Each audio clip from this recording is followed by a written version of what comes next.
All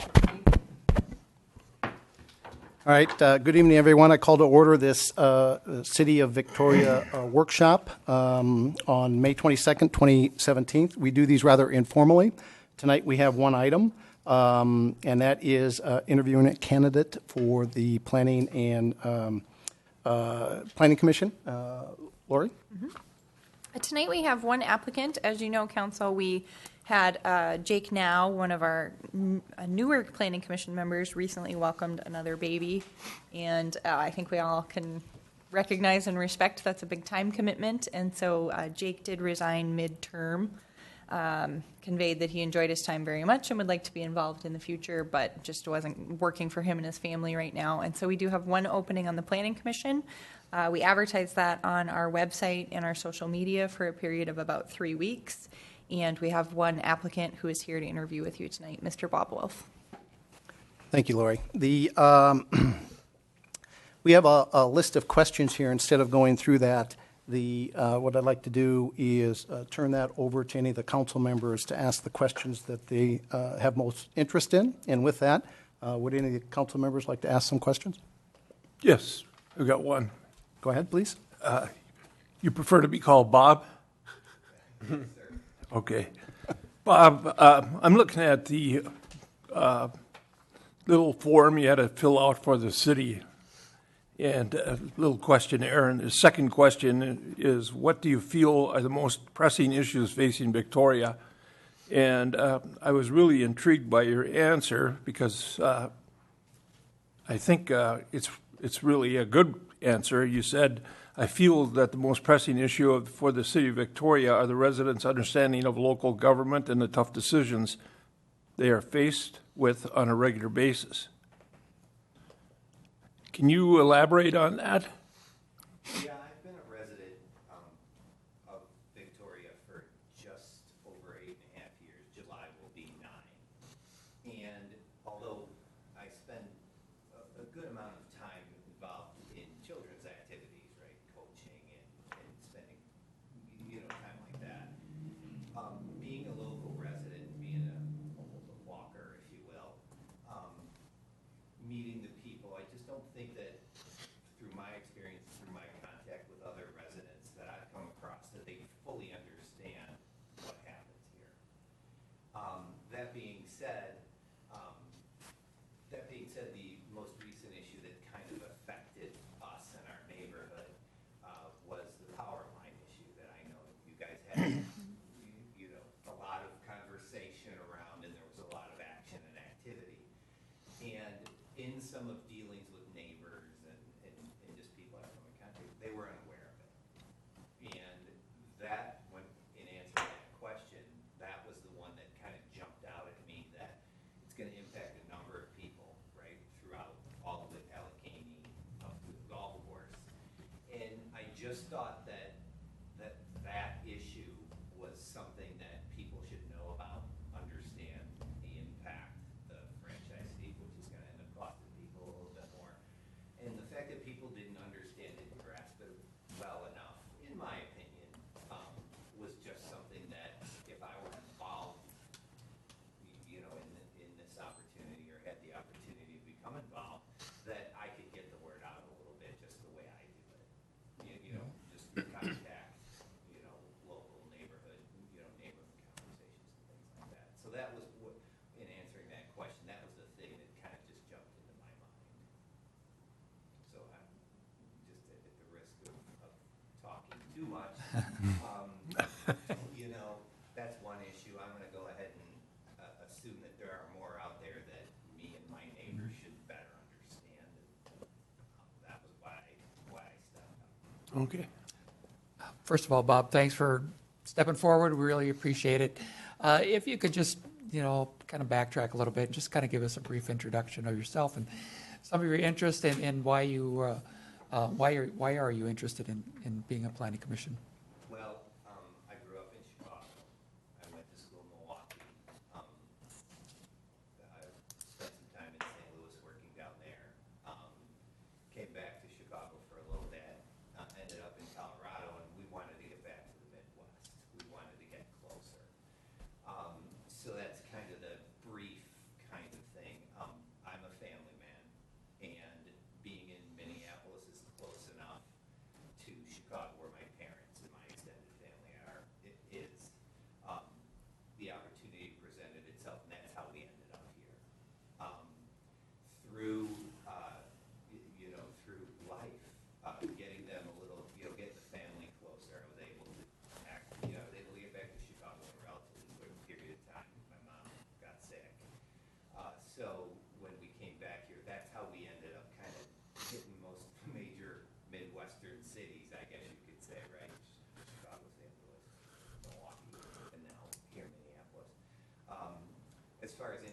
ago, involved with the kids for their whole lives, probably a little bit more if you talk to them than they would actually like. But I coached them, spent a lot of time with them, got involved in, in the coaching aspect because, a little bit earlier in life, I was a little bit of an athlete, played a little football, baseball, college. So that was a groove.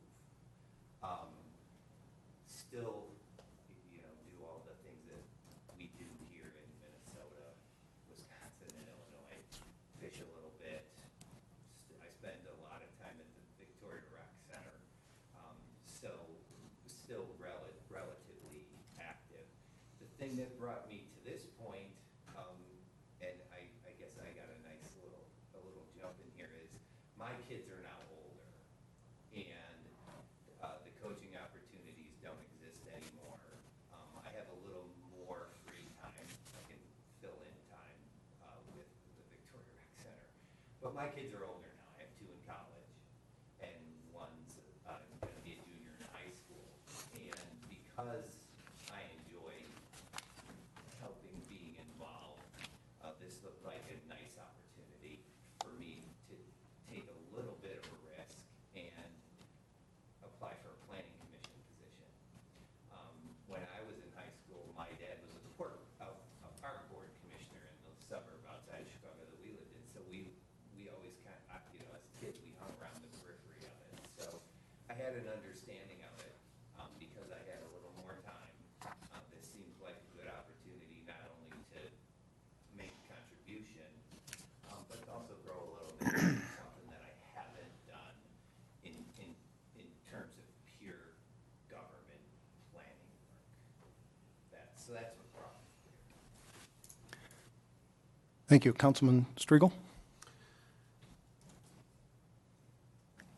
Thinking about the planning commission specifically, was that your first choice, or was that an area where, and that's kind of my preamble question, or is that just an opening that gave you the first opportunity to enter? There's, No, it was my first choice. When I began looking at possibly doing some volunteer work, making a contribution in the community, there were park opening committees as well.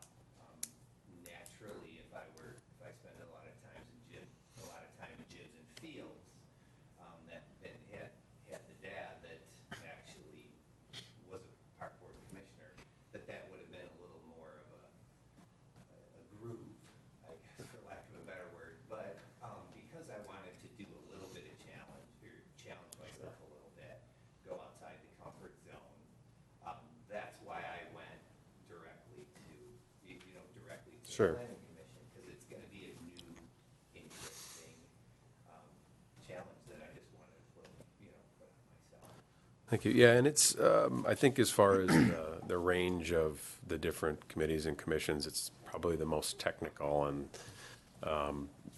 as you probably know, it's the one that exists by statute. The rest are by the choice of the council to have those opportunities for citizen input, but this is the one that is required by our city statutes. So what do you, when you think about the role of the planning commission, what do you expect to be the biggest challenge?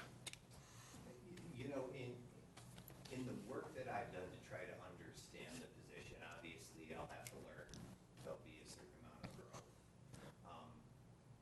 In my day job, I'm a process person, so I have, and we're involved in international projects. So not only do I do that, but I have the organizational background and things like that. And when I look at the strengths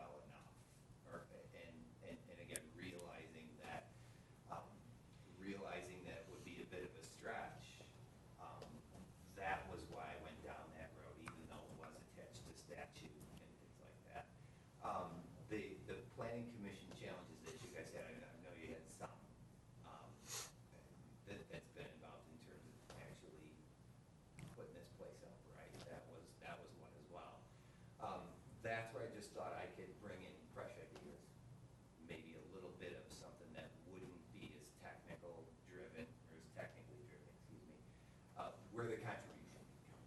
So that's why I went down that road, and that's where I thought the challenge would be for me personally, would be the individual growth that would happen, and then the contribution would come. Specifically to issues right now, I know that you are going through some replanning of statute stuff as well. And with the fact that I am a project guy and a process guy, again, not specifically to planning, Right. maybe a contribution could be made from the project perspective, maybe a little bit of the process perspective, and gain knowledge just through, where I've been involved in real estate, open offices, and things like that. That's where I thought that I could make a contribution, and that's the challenge that's faced with one planning commission. Great. Yeah, and thank you. And again, I want to echo also Councilmember Gregory's thanks for stepping up and applying. And, it's a good blend to have people with fresh new ideas and, the experience. And so I think it's great to have new faces. So thank you. I have just one quick follow-up question for you. You mentioned that you believe that there's a lot of people in Victoria that aren't fully aware of what goes on or the process that the City Hall has to go through, and a lot of people aren't necessarily aware of various things. And you mentioned the license fee agreement. From your perspective, is there anything that you think the city could do better, or if you're on the Planning Commission, that you could do on the Planning Commission to try to get more people involved or get the word out better so that more people in Victoria can become involved and aware of issues? I would like to think I could make a contribution. I don't know how big it would be, but if being involved, volunteering, if I get one more person to have a conversation, then I've helped, right? In terms of, banging the drum down the streets, that's a little bit difficult for me because then that would be, crazy guy running around on the streets. But do I think I could help? Yes. A lot of times impact, right, the most effective impact is when one person talks to another and then you have the spread. And if the opportunity presents itself, I won't be shy in telling everybody that I had an opportunity to make a contribution to the city where I live. So in terms of the size of the impact, I would never be able to come up with an honest answer. In terms of one person being involved, or one more person at least understanding what's happening in this room and in our town, I think I can do that. Perfect, thank you. Council, any other questions? It's not a question, continuing the comment. I think you've picked the best organization to join in the city besides the city council, as far as background and as far as importance. Planning Commission is probably as important a body outside the city council as exists. So you picked the right organization. And secondly, your timing is impeccable because, you're competing with about 7 or 8 guys. No, I'm just kidding. So this is, no, but your credentials look good. So I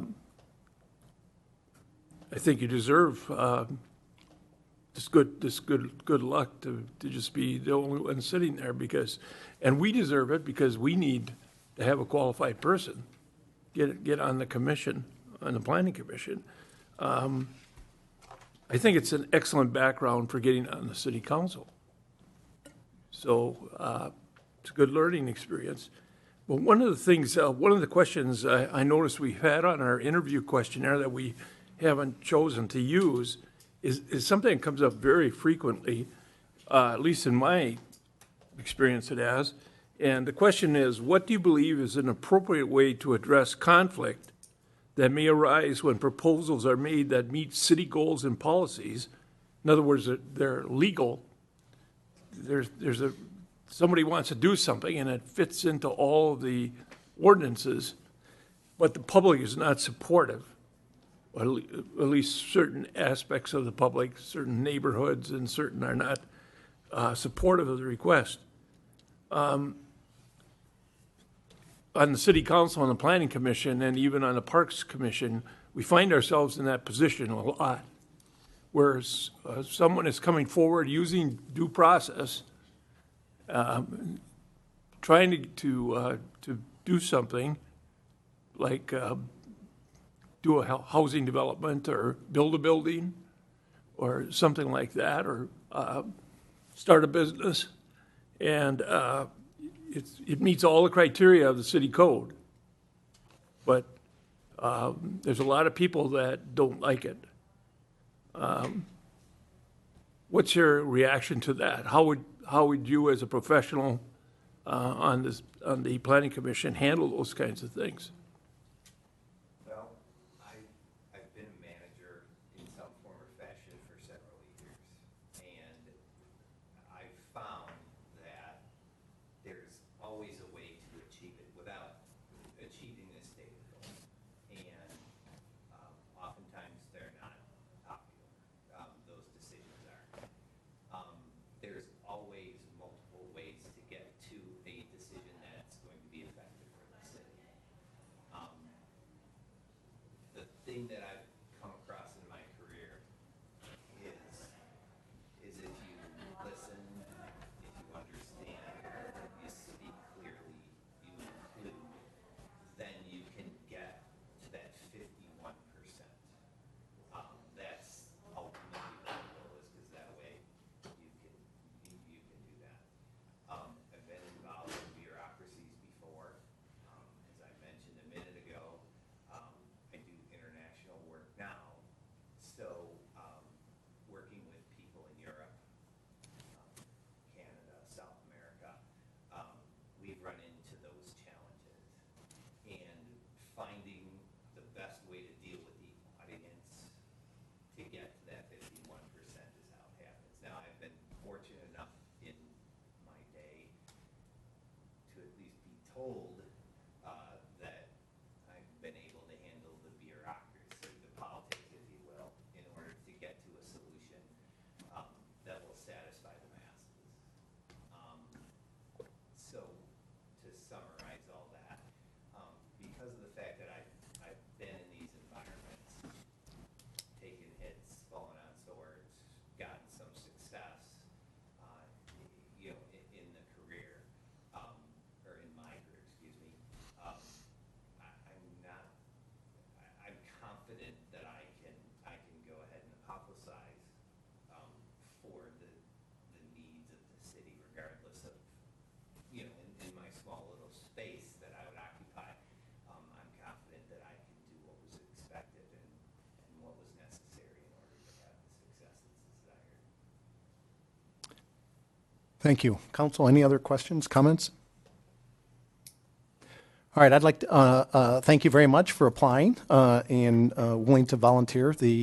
Considering that we have one opening and one candidate, Lori, what are the next steps here? Do we have to put something in the council? Yeah, we didn't put a slot on the council agenda, but if the council would like to add an item, probably under new business, that would be perfectly fine. We could add that at the time of adopting the agenda, if you're comfortable moving forward with an appointment this evening.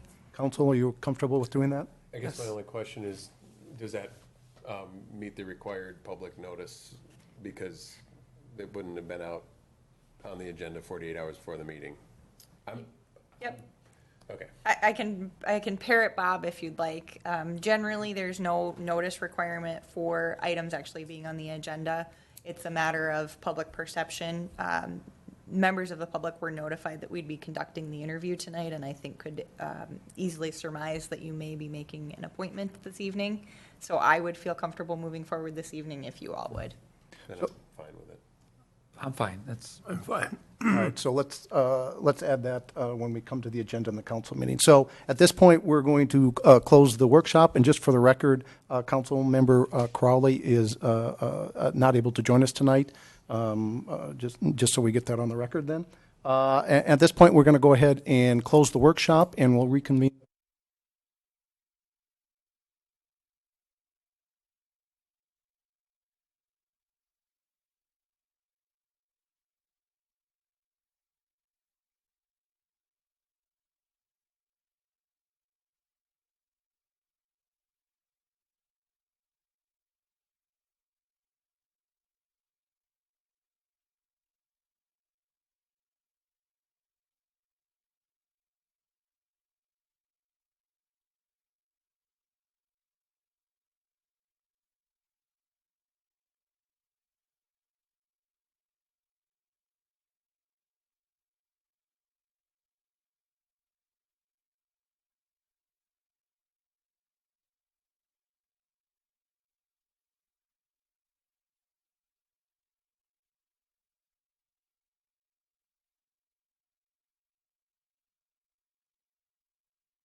I didn't know where to put that. It was in front of me and it scared me, so I quickly moved it away. Now it might- They don't want me to have it.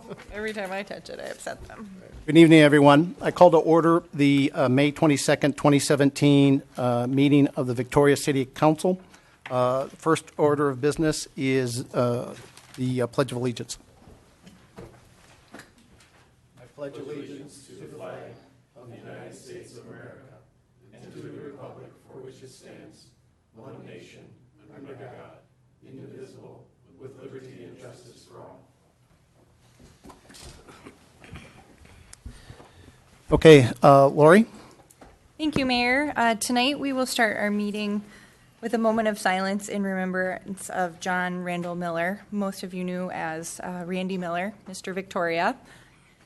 And I won't talk at length, probably because I wouldn't be capable of doing it and not becoming emotional. But those who knew Randy, who have been at any of these meetings, you know, he was here for most of them. And Randy passed away from cancer on May 8th. Most of us found out that he was fighting that battle only in February, and it was a quick battle. There was a really nice story in the Victoria newspaper, the Chanhassen Gazette, in the Victoria Town Square.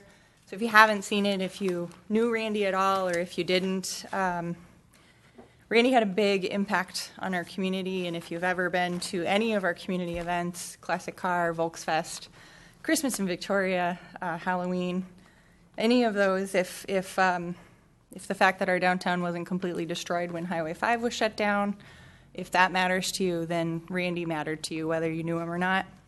His funeral services are tomorrow. Sorry. It is open to everyone. I know that his family, whether you know them or not, would love to see you. Visitation is at 10 a.m.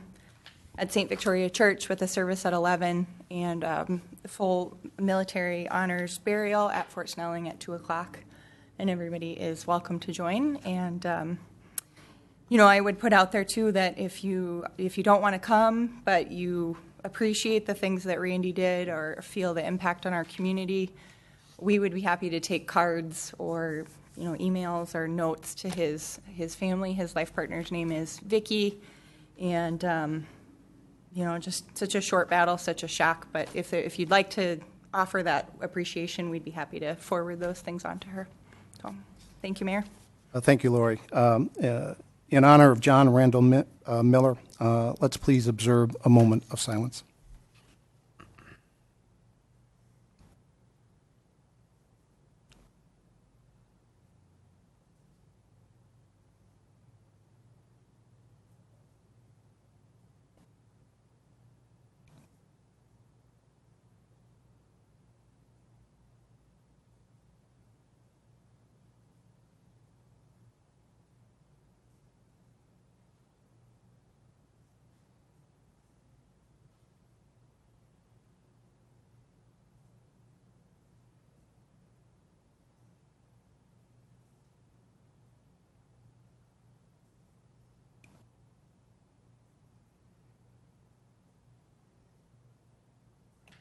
Thank you, everyone.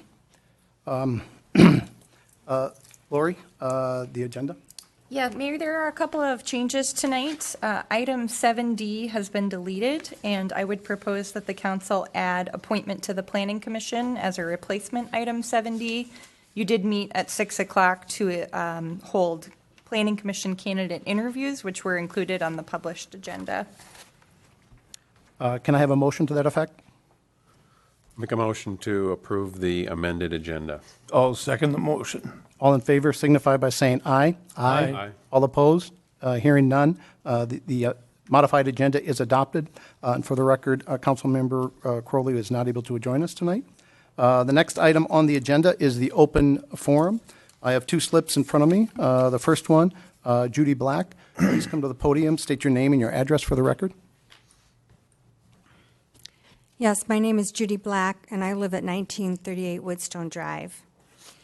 And I'd like to say this is my fourth time here asking that the lawsuits be dropped, that all parties concerned set their differences aside and work together to resolve their conflicts and move forward for the good of our city once and for all. And I must admit, after watching the end of the last city council meeting, I was so disappointed and discouraged to see our elected city officials resorting to such a debacle of finger-pointing, smirking, and name-calling. I hope you all realize that is now part of Victoria's history for all to see, forever. But I decided, no, not giving up. If council keeps this kind of behavior up, it will only reinforce my cause, encouraging more signatures for the petition, signatures asking you to stop and do the job you were elected to do, signatures of people that will be at the voting booths at election time 18 months from now, as well as 3.5 years from now. I currently have 212 signatures, and I'm asking the people of Victoria to make their voices heard, to sign the petition, asking all parties involved to stop the fighting now. I do want to make special note, though, that even during all the brouhaha, Mayor Funk did speak out and supported my efforts, even though he disagreed. So, Mayor Funk, thank you for that. And yes, I did read all the judge's order. I watched the videos. I read the statutes, the roles and responsibilities of a Plan B statutory city, as well as the motions filed in the appellate and Supreme Court, and anything else I could get my hands on. That's why I'm here. That's why I'm asking this to stop. I understand what the goals you and the other citizens in this case were attempting: achieve transparency, which has been done, and have the council members removed from office. That was partially achieved at the last election. Removing Mr. Crowley and Mr. Strago from office, not so easy. Judge Kane gave her ruling, and I believe it to be sound. I also believe pursuing the matter further through the courts has no real benefit for the city at this point. However, resolving the conflict does. There are two simple choices: work together in a civil, respectful manner in which, until we vote at the next election, as Judge Kane ruled, or make a deal and move on. Please, What we are asking does not take sides except that of the welfare of our city. We need peace. I'd also like to express my condolences to the family of Randy Miller, Victoria's biggest booster. Thank you. Thank you. Next, we have Susan Fix. Please state your name and address for the record, please. Susan Fix from 8177 Trillium Lane. I just would like to address the proposed parking situation on Steger Lake Lane. I was understanding it was a temporary issue and have recently found out that you're considering how to permanent situation. And I'd like to express my concerns that I feel that there's a safety issue, an issue with traffic and traffic flow, and an issue for the overall feel of our community, for the impact that parking would have on that. I just feel like I have 6 children, and I'm frequently biking up and spending time on the side there and at those tables, and my kids are crossing and we're crossing, and there have been many issues where it's been an issue because of the cars parked there. They've kind of darted out, and I just feel like that area is a safety issue to have cars parked there. I also feel like it's a traffic issue. I understand you might consider changing it to a parallel parking situation, but as you're waiting for a person to parallel park, I feel like there could be, people backed up and waiting there, and so I don't know exactly what your consideration is to, but I feel like there could potentially be a bunch of people, especially during busier summer weekend nights or summer nights. There could be potential backup and issues there, both a safety and just traffic flow issue. And I feel like our community has something really valuable that's really an open feel, a walkable downtown with the lake view and the bandstand and the quiet restaurants that draws the residents and people from all over. It's very unique. It's not like Waconia. It's not like Chanhassen. That's our draw to people, and I feel like something simple like that really could impact the feel of the downtown. And even coming there tonight, I saw a bunch of people congregating. They tend to congregate up on that sidewalk there, and it really, I just felt like it really takes away from that as they're congregating, and also a safety issue. And as you're sitting there in the downtown enjoying the view and enjoying the events that will be coming this summer at the band shell, I feel like it's really going to be cut off with any type of parking on that street. So as you're considering parking options, I would ask you to just think about that very lakefront area right by the restaurants and the band shell, and how it would impact the feel of the downtown, the feel of the restaurants, and that whole area that draws people here and makes us unique.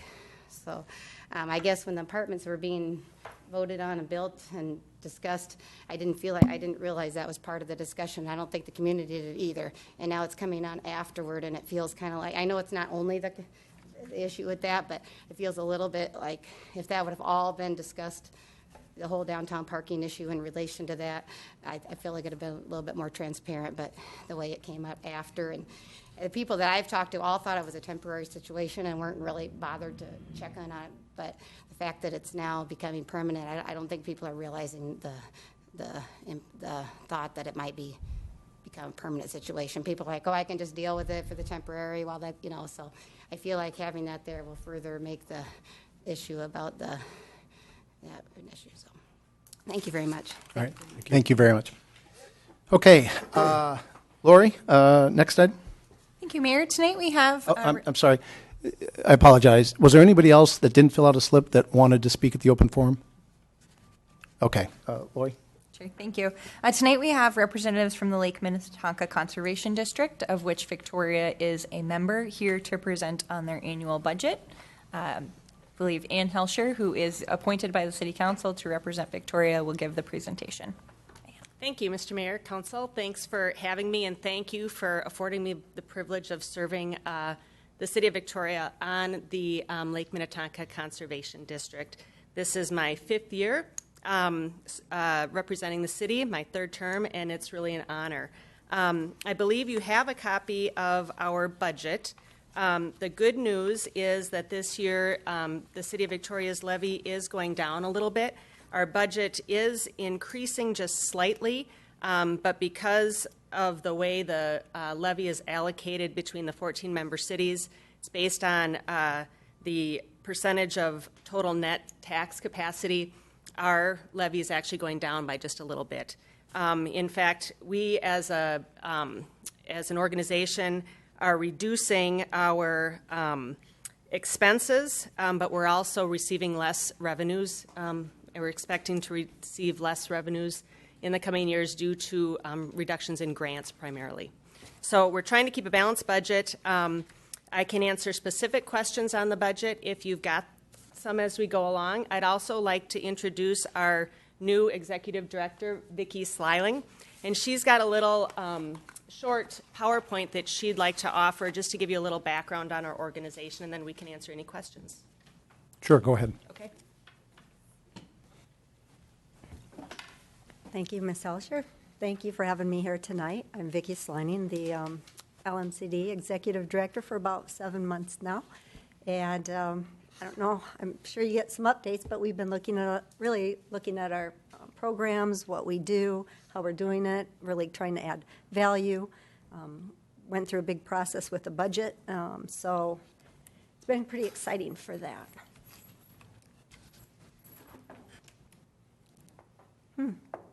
We need new batteries? Maybe.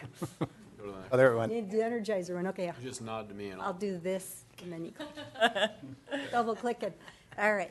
So just a couple things. One of the things I find really exciting about working at the Lake Minnetonka Conservation District is just all the different things that we look at, and not just for the lake, but all the unique parts of the lake and the people that we serve.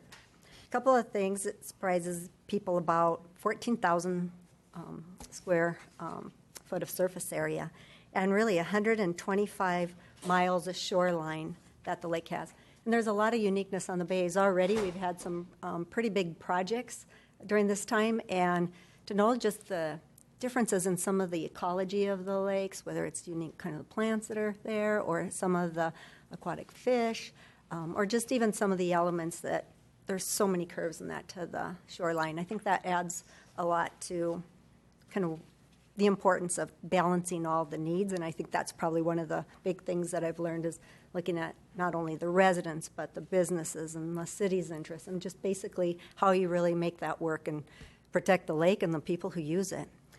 The amenities, again, it's huge. I mean, how many people live along the lake, but it's also about the businesses, the communities. Even if you don't have a lot of shoreline, there's a lot that brings from an economical standpoint. And there were numbers at one time. I would like to see those again, but just for people who visit it. I mean, it's like nationally known in many ways. For the district, it was started in 1967, and I'm already going to have to update this because every time I go out, I learn something new. One of the main things was about kind of controlling some of the sewage and the red algae, but then also there were problems with some of the docks and being put way too far into like navigational areas in the lake. So those were some of the reasons it started with. When you have 14 different communities trying to provide some consistency and collaboration and coordination, I think was one of the main points that was started. And again, we have contracts. We have 3.5 FTEs, but we have 1 vacant, and we're part of the reason in the budget is that some of those monies for personnel have been looking at our infrastructure of what we do and maybe doing some type of contractual services, and that's part of what was proposed in 2018. And I think that when we talk a little later, you'll see that we have 14 board members and 1 assigned from each city, and I mean, I've been really impressed. We've had some, pretty challenging conversations as we're looking through the budgets and what we do, and really good dialogue, and a lot of the products with just the input of everyone ends up being really good.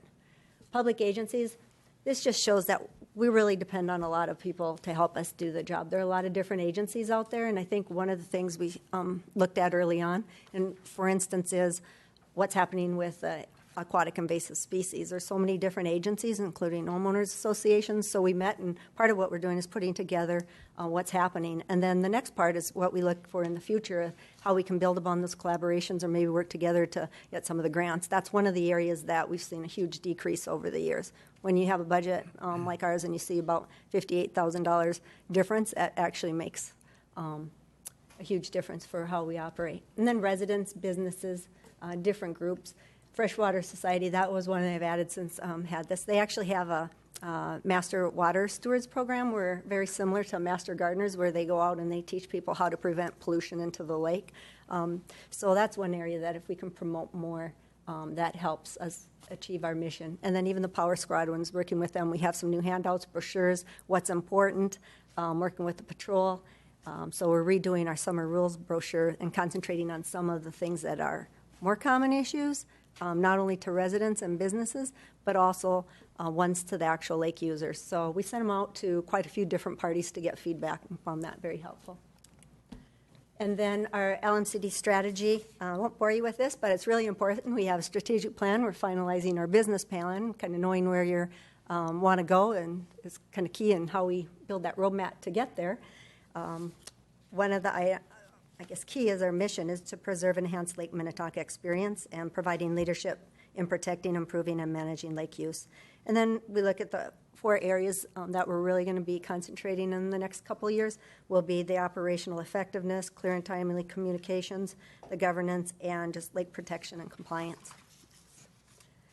So manage all-season activities. That's one of the things that I've already heard feedback. We have a lot of items that address some of the summer activities, but the winter use has become so much greater in the last few years that I think those are areas that we'll be looking at. We have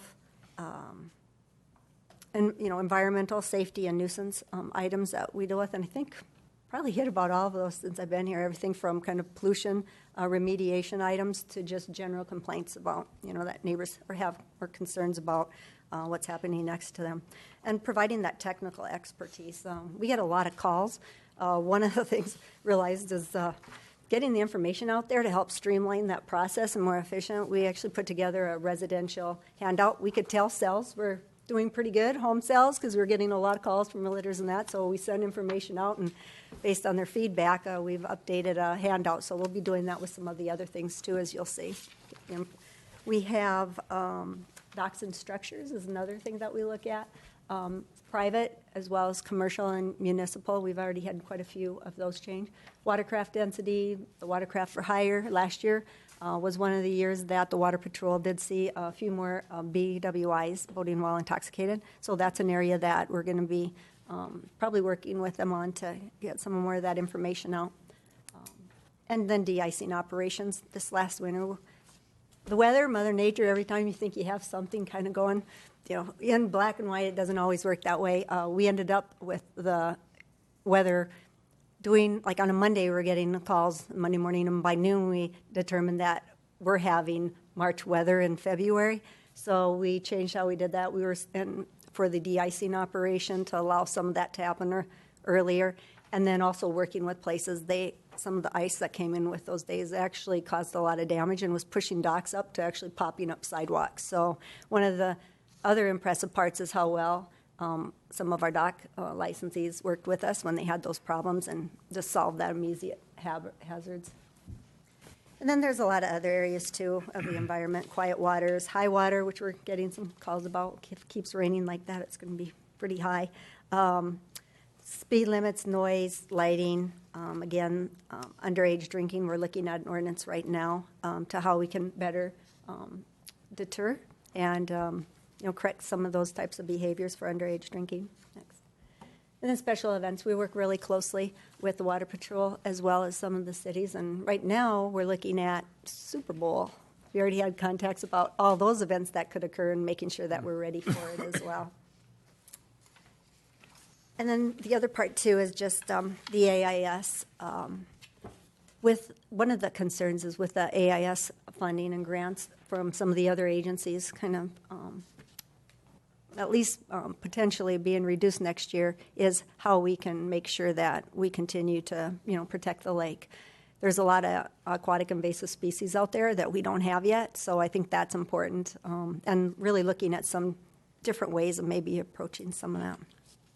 We have an AIS task force, too, with all the different agencies, and so again, I think that's one of the things you'll see in the next year or two as we talk about that. And then milfoil and nuisance. One of the things that we do is also we do harvesting of milfoil, and it's really the public navigation areas. Some people think that it's throughout, but it is public navigation. Mostly positive results on that. And then we also have some bays looking at doing their own, that actually do some of their own AIS treatment. And then Save the Lake Fund. One of the areas that we have in budget, we've looked at things a little differently this year, is all funds type of budget, as we do get some contributions, and people really are passionate and very loyal as far as providing some of those funds. So we just want to make sure that we continue to get value out of those. And our Solar Lights program, boater safety course, we're actually looking at increasing our boater safety class because we've had quite a few sign up, and it's a little more hands-on too. They actually use a fire extinguisher, still safely, but they teach them how some of those real life things that can happen. So next. And then our initiatives, recodification. If any of you have tried reading through some of those codes, it's been since the 80s. They are getting recodified, and they definitely need it. In the meantime, we're going to be putting together handouts on that to try to make sure that people understand what they can and can't do. Give people the tools, they'll usually do the right thing. And also, they have communications again. We have a Facebook and Twitter. We've started posting more things online as well. And so far, really good feedback about that. Get information out there, especially when there's public hearings. And I say the last one really is about focusing the resources and the collaborations. So those are some of the things we have planned. That's it. All right, thank you very much. Council, any questions? Just real quick, you chemically treat some bays for milfoil, is that correct? We do not. Oh, you don't? Actually, no. And I think one of the things that people think that chemically treating, there are bays that actually, the Homeowners Association, the Lake Minnetonka Association, so they do some form of chemical treatment. We have LIBS doing some. And it isn't like when it first came out. Originally, the LMCD did a study about the chemical treatment. With the research that we have, they're finding more effective ways to use less and targeted to different ones. So and then some of the research projects that are happening also are, like with Christmas Lake, they're finding definitely some success in that. And sometimes it's about a mix, but most of those are being done privately. Although they're reaching out to us, it's again, I think that's an area where you can share information, share resources. I think we'll have a more effective results. Yeah. So thank you for that. And I really just had sort of two questions. One was, and it's the premise is, I think maybe the last couple of years, your budget overall has gone down. For sure this year, obviously. And, at the same time, I'm hearing things about, just as an example, Eurasian water milfoil that previously grew only in water shallower than 15 feet, and now we're finding it creeping into, it's adapting and growing deeper. Mm-hmm. And the harvesting, for people who are not aware, is not intended to do anything other than to keep navigation channels open. It doesn't prohibit or prevent the spread or in any way make infested areas swimmable or anything like that. So my question is, it almost feels like with a reduced budget that there's kind of giving up. I hate to say it that way, but, so I'm curious to hear, I read the study, the pilot program that was done with the chemical treatment, and it seemed like there was some promising stuff there, and then it stopped, and I would love to hear, and this may be a conversation for a future meeting if there's not time to do this, but I would love to hear just kind of a look forward, a prognosis. What would you do with more money, and what does the next 5, 10 years look like? What are people going to see in terms of the usability and the quality of the lake? Mm-hmm.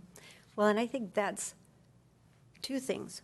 One, with the budget discussion, and you'll see kind of the trends and where it's going now. One is when we looked at, we had a couple of years with reserves for various reasons. So you can't continue to use your reserves. Two, during the analysis, which, oh my gosh, we talked about so much information. We have Excel sheets linked to everything. They were very patient as went through that. But I think there's more opportunity there, because when you break things down from a performance standpoint and like a needs, there's so many things that you realize that maybe can be looked at. But the concern, back to your point of, we're not giving up. This is an opportunity to how we move forward, get more input from people and where to go. Making sure that other agencies continue to be involved, as their funds decrease. So it isn't just ours. That's the even bigger concern we have. And then our role of trying to pull people together, the different parties. When you have so many people out there doing it, how can you make sure that it's done as effective as you can? And I don't know, you might be able to add if more. I agree with what Vicki said, but I think we're not maybe the best person or the only person that can solve this problem. We do have, in fact, our chair is on some of the big AIS boards and is very involved in AIS. I think what we've decided, at least since I've been on the LMCD, is that this is a big overreaching problem, and we're trying to figure out what our best role is. We're not going to solve the problem. Maybe we can be a person that helps bring in the right people, but this is a statewide problem. It's not a Lake Minnetonka problem, and we need to deal with it at the legislature probably and funnel it down and all work together. So we're trying to figure out what our role is. We're certainly not giving up, but we don't have a huge budget. Victoria's portion of the budget has gone down, but if you look, there are other cities that went up this year. So we have to be respectful of that. We know that all cities are struggling with their budgets, but I think we see ourselves as maybe a coordinator of efforts, and we're not the scientists. We're trying to bring those people in and find a solution. Thank you. And, when I look at the list of the different agencies and departments and everybody that's involved there, it just kind of makes me wonder. I mean, I know we have some similar challenges when it comes to even, stormwater ponds and different resources here in the city. There are a lot of different regulatory agencies that all have a kind of say in what happens. So I'm left wondering, well, who's in charge? Is there one central body that kind of coordinates the activities, again, for that? Because I love the fact that you don't just keep spending money because you always spent money, right? It's not like baseline budgeting where, we have to at least spend what we spent last year or we lose our funding. That if it's not working, don't do it. But, the goal is still in place. And I don't think that there, in the past, has been somebody in charge. And that's part of the problem there. Everybody was doing their own thing on each lake. So now I think as a society, we're figuring out this is a real big problem, and it's going to get worse if we don't deal with it as a society. And we're trying to figure out that. I see the LMCD as taking a leadership role in coordinating. I don't see us being the people dreaming up the remedies, but I think we are a leader. People look to Lake Minnetonka and will follow what we do if we do a good job and get information out and bring in the right people. So I feel like that's what we're trying to do. It might take us a little while, but we're trying to bring in all those people and move forward. Right. Well, again, thank you for your work. I have two questions. Appreciate it. First question is, you're losing grants. Are those federal or state grants? State mostly. Mostly state. Yeah. What's the overriding factor behind those grants disappearing? Federal, I think state funding. It's like DNR funding. There's less money, and they're giving out less money. Okay. Yeah, mostly. Some of the funds that come through the federal, then they get passed through the state, and then some of them went to the county. We didn't really get any of those directly from like the main. So the future doesn't look good. If you look out 4, 8, 10 years, it's not going to get any better. Is that probably true? I don't know if I would say that right now. When we're doing our budget right mid-year, a lot of the agencies are just starting, so some of these grants could actually come back. The point is that you can't always bank on them. We Right. have to look at it. But so there might be a few. But then I think comes back to Ann's point of at some point we have to make sure that people understand this is important, and that's going to take the bigger vision. Yeah, so looking at that side of the coin, if the grants are disappearing, or at least for the time being have started to dry up, are you limited in tax capacity by statute? And are you up against the ceiling, or do you have room? We have room. So you could, in fact, not to spend, to Councilman Striegel's point, not to spend money if you don't need to, but it kind of looks like you're, at this point, you're shrinking. But you could expand your levy if you had to. Right, and I would expect, we did, a couple years ago, bring the levy way down. And we had some reserves, and we made a decision as a board to get rid of some of those reserves. Just to give you kind of a heads up of what you may see in the future, I would expect then your levy to rise in the next few years. I think we are going to start increasing what we're going to need to spend. We don't have those big reserves anymore that we had. We'll still try to raise money through our Save the Lake and through fundraising and grants where we can get them, but I would expect that the levies are going to increase. Well, hindsight indicates that those reserves, however they were formed, was a prudent thing to do. So maybe you could somehow get to that point again sometime in the future. That'd be great. Yeah. A quick question. Are you aware of any efforts at the state level to take a statewide approach to this? To AIS or to? Correct. I think our chair, Jay Green, works heavily with the legislature, and he is involved in lots of statewide committees. It's hard to get things done at the legislature, so they're working really hard to work together. I think Lake Minnetonka will be a leader. I think we need to kind of get the ball rolling, and that can help move things forward on a statewide basis. So hopefully, yes. And there are a lot of good projects that are occurring at the state. It's just you don't always hear it, like with the Starstone working. I know they've been involved with, again, I think they work through a lot of other agencies as well, but there is some real promising research in that happening. They're looking at a new lake service provider program using Lake Minnetonka as the pilot. So, yeah, so there are some things that are being looked at. It's just not realize it's not a simple solution, and it is really going to take a lot of different efforts. There's no quick fix. Exactly. All right. Yeah. Got it. Council, other questions? Thank you for your work. Thank you. Thank you. Thank you very much. Anytime you have questions, let Ann or me know, and more than happy to come back if needed. Thanks. Welcome aboard. Perfect. Next, we have the consent agenda. No changes to the consent agenda. Council, any questions? Any changes on the consent agenda? If not, can I have a motion?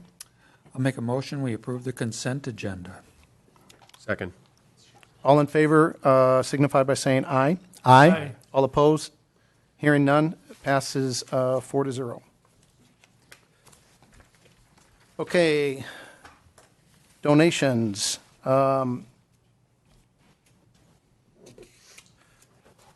Looking for a motion?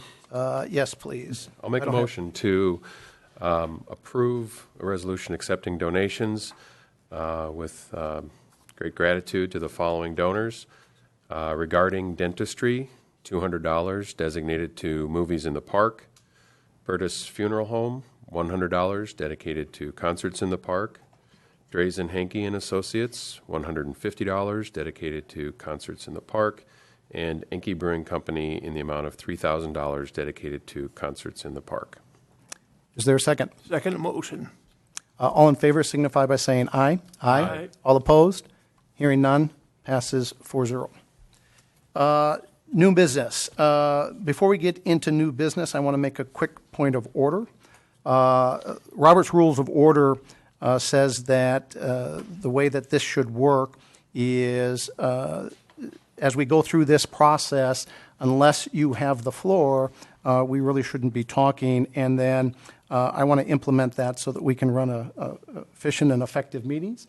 And this applies to the council and the staff. And then secondly, when you're given the floor and you're done with your comments, I don't want to interrupt you. So when you're done with your comments, if you'd let the chair know so that I can then pass the floor to the next speaker, everybody will be given the opportunities to discuss it. But I want to put a little bit more structure in this. So with the first one, new business, discuss building department staffing. Lori, would you introduce the subject, please? Thank you, Mayor. The subject before you tonight is that the city manager is looking for authorization from the city council to add an additional full-time equivalent, a building inspector position. We're looking to do this mid-year. This is something that's been on our radar for a while, and we had hoped to incorporate into the 2018 budget process. However, as you know, anecdotally and from the data that you receive monthly, building permits, both residential and commercial, have been exceeding the forecasted numbers. And in terms of maintaining a level of service that we would like to provide and that our residents and customers have come to expect, we're having difficulty doing that. Right now we have 2 full-time staff. We have a building official and a building inspector that perform plan and code review and do in-the-field inspections. And what we're looking at would be adding a 3rd position. What we do in Victoria is we budget for our building department based on 90 new single-family homes per year. We've always known that that was conservative, and that's by intention. Like most things that we, as a Victoria City Council, do, we try to be very conservative. Last year, we issued 117 new home permits. Typically, what we do with that accelerated building permit revenue is we put that into something that's called the Revenue Stabilization Fund. Unfortunately, 2008 is not long enough ago that we've forgotten that these things can change, and they can change quite rapidly. And so after the last recession, the council had put into place the Revenue Stabilization Fund to account for what can be fairly dramatic shifts in the number of building permits that are issued. But over the last 4 years, we have been exceeding that number. 2015 was a bit of an anomaly. We issued only 81 new single-family home permits. And we discussed at the time at length that a lot of that had to do with we were in the process of approving a number of new developments, but none of them had come online. And I still continue to believe that that reflected more of a lag in terms of availability than it did a rupture in demand. But in 2013, we issued 119 new permits. 2014, it was 110. Again, 2016 was 117. We are projecting for 2017, if we maintain the course we're on, that number will be 132. The other thing that we have never included in our budgeting is commercial permits. And as you know, we've also approved a number of commercial projects over the last several years. A couple of examples of that would be Victoria Elementary, the Main Street building, the Alphabet Junction Daycare, and Victoria Flats. And so both from a revenue perspective and a workload perspective, we are stressed, I think is a good way to put it. We have some expectations that we've established in terms of what we'd like to provide in customer service. Just as an example of that, we'd like to be able to accommodate an inspection request within, I look at my notes, I want to get this right, 36 hours, sorry. We're currently at 96 hours. So we'd like to be able to give you an inspection sometime in the next day and a half, 2 days, if you call in. Right now, that's at 96 hours. Now, sometimes it can be same day, sometimes it can be next day, sometimes it can't. And that puts challenges for our contractors and our homeowners. Same thing with turning around a permit application. We, particularly with some of our smaller projects, decks, basements, remodels, it's not uncommon for somebody to bring something like that in on a Monday and want to start working this weekend. We'd like to be in an environment where it was at least possible to say we might get this done by Friday. Right now, that's very challenging for us. And so what we'd be looking at would be the addition of 1 full-time employee. In order to accomplish adding that, we would need to obviously pay the salary and benefits that go with adding a position. We would also need to acquire a 3rd vehicle. Each building inspector has a vehicle that they use for going to their inspections. We anticipate that the cost between salary, benefits, and adding that vehicle in 2017 would be $70,000. We believe that this can be accomplished and still have a transfer of approximately $200,000 into the Revenue Stabilization Fund at the end of this year if our projections hold steady. In order to accommodate the 3rd position going forward, the 2018 budget we would recommend would be modified to project 110 new homes rather than the 90 that we're currently doing. Again, we project that we would do 132 new homes this year, so it's still, in our minds, a conservative number.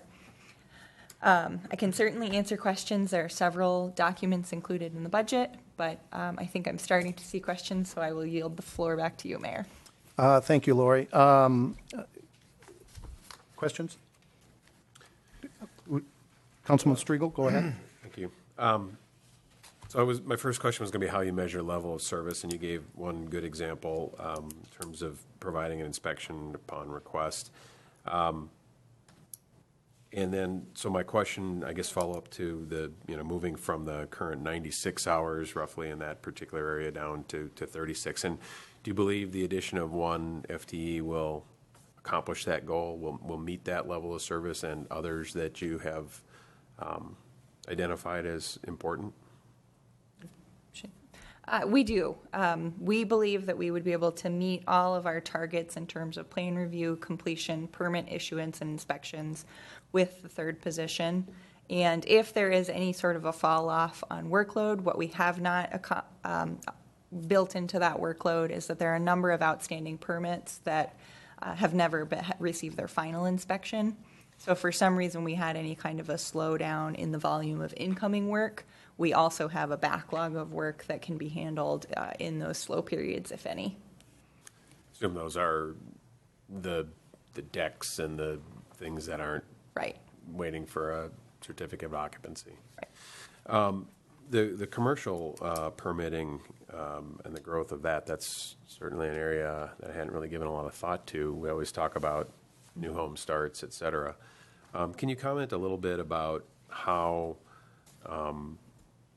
what kind of demand a commercial project, obviously there's a wide range of different kinds of commercial projects, but what that looks like, and if you have some projection on what that would be going forward as a percentage of the total, and again, do you see future additions as we think about the 13.5 acres and all of that work? Yeah, I'll answer first, and then if I could ask Ben to comment more on the volume of work that comes with commercial compared to residential. But your point is well taken in terms of future commercial projects. This council has talked over the last 6 months about several commercial projects, the build out of the 13.5 acres being one of them, additional redevelopment within the downtown. And so I'm not expecting that to slow down. Obviously, we can't at this point to any approved applications, but just from the projects you've seen come through that the potential for commercial projects to continue is quite great. All right. And, I'm sorry. Oh, Yeah, if I may, just to give kind of a sense for what the difference, I would say, is from just seeing one commercial permit from a single-family residential permit. One, the codes are much greater, so just review time alone is not fully exponential increase above a residential permit, but there's a lot more that goes into a commercial building design because the general public is in that space. So the codes are much more elaborate, where a single-family residential permit might take approximately 3 hours for the building official or someone else to review that plan set.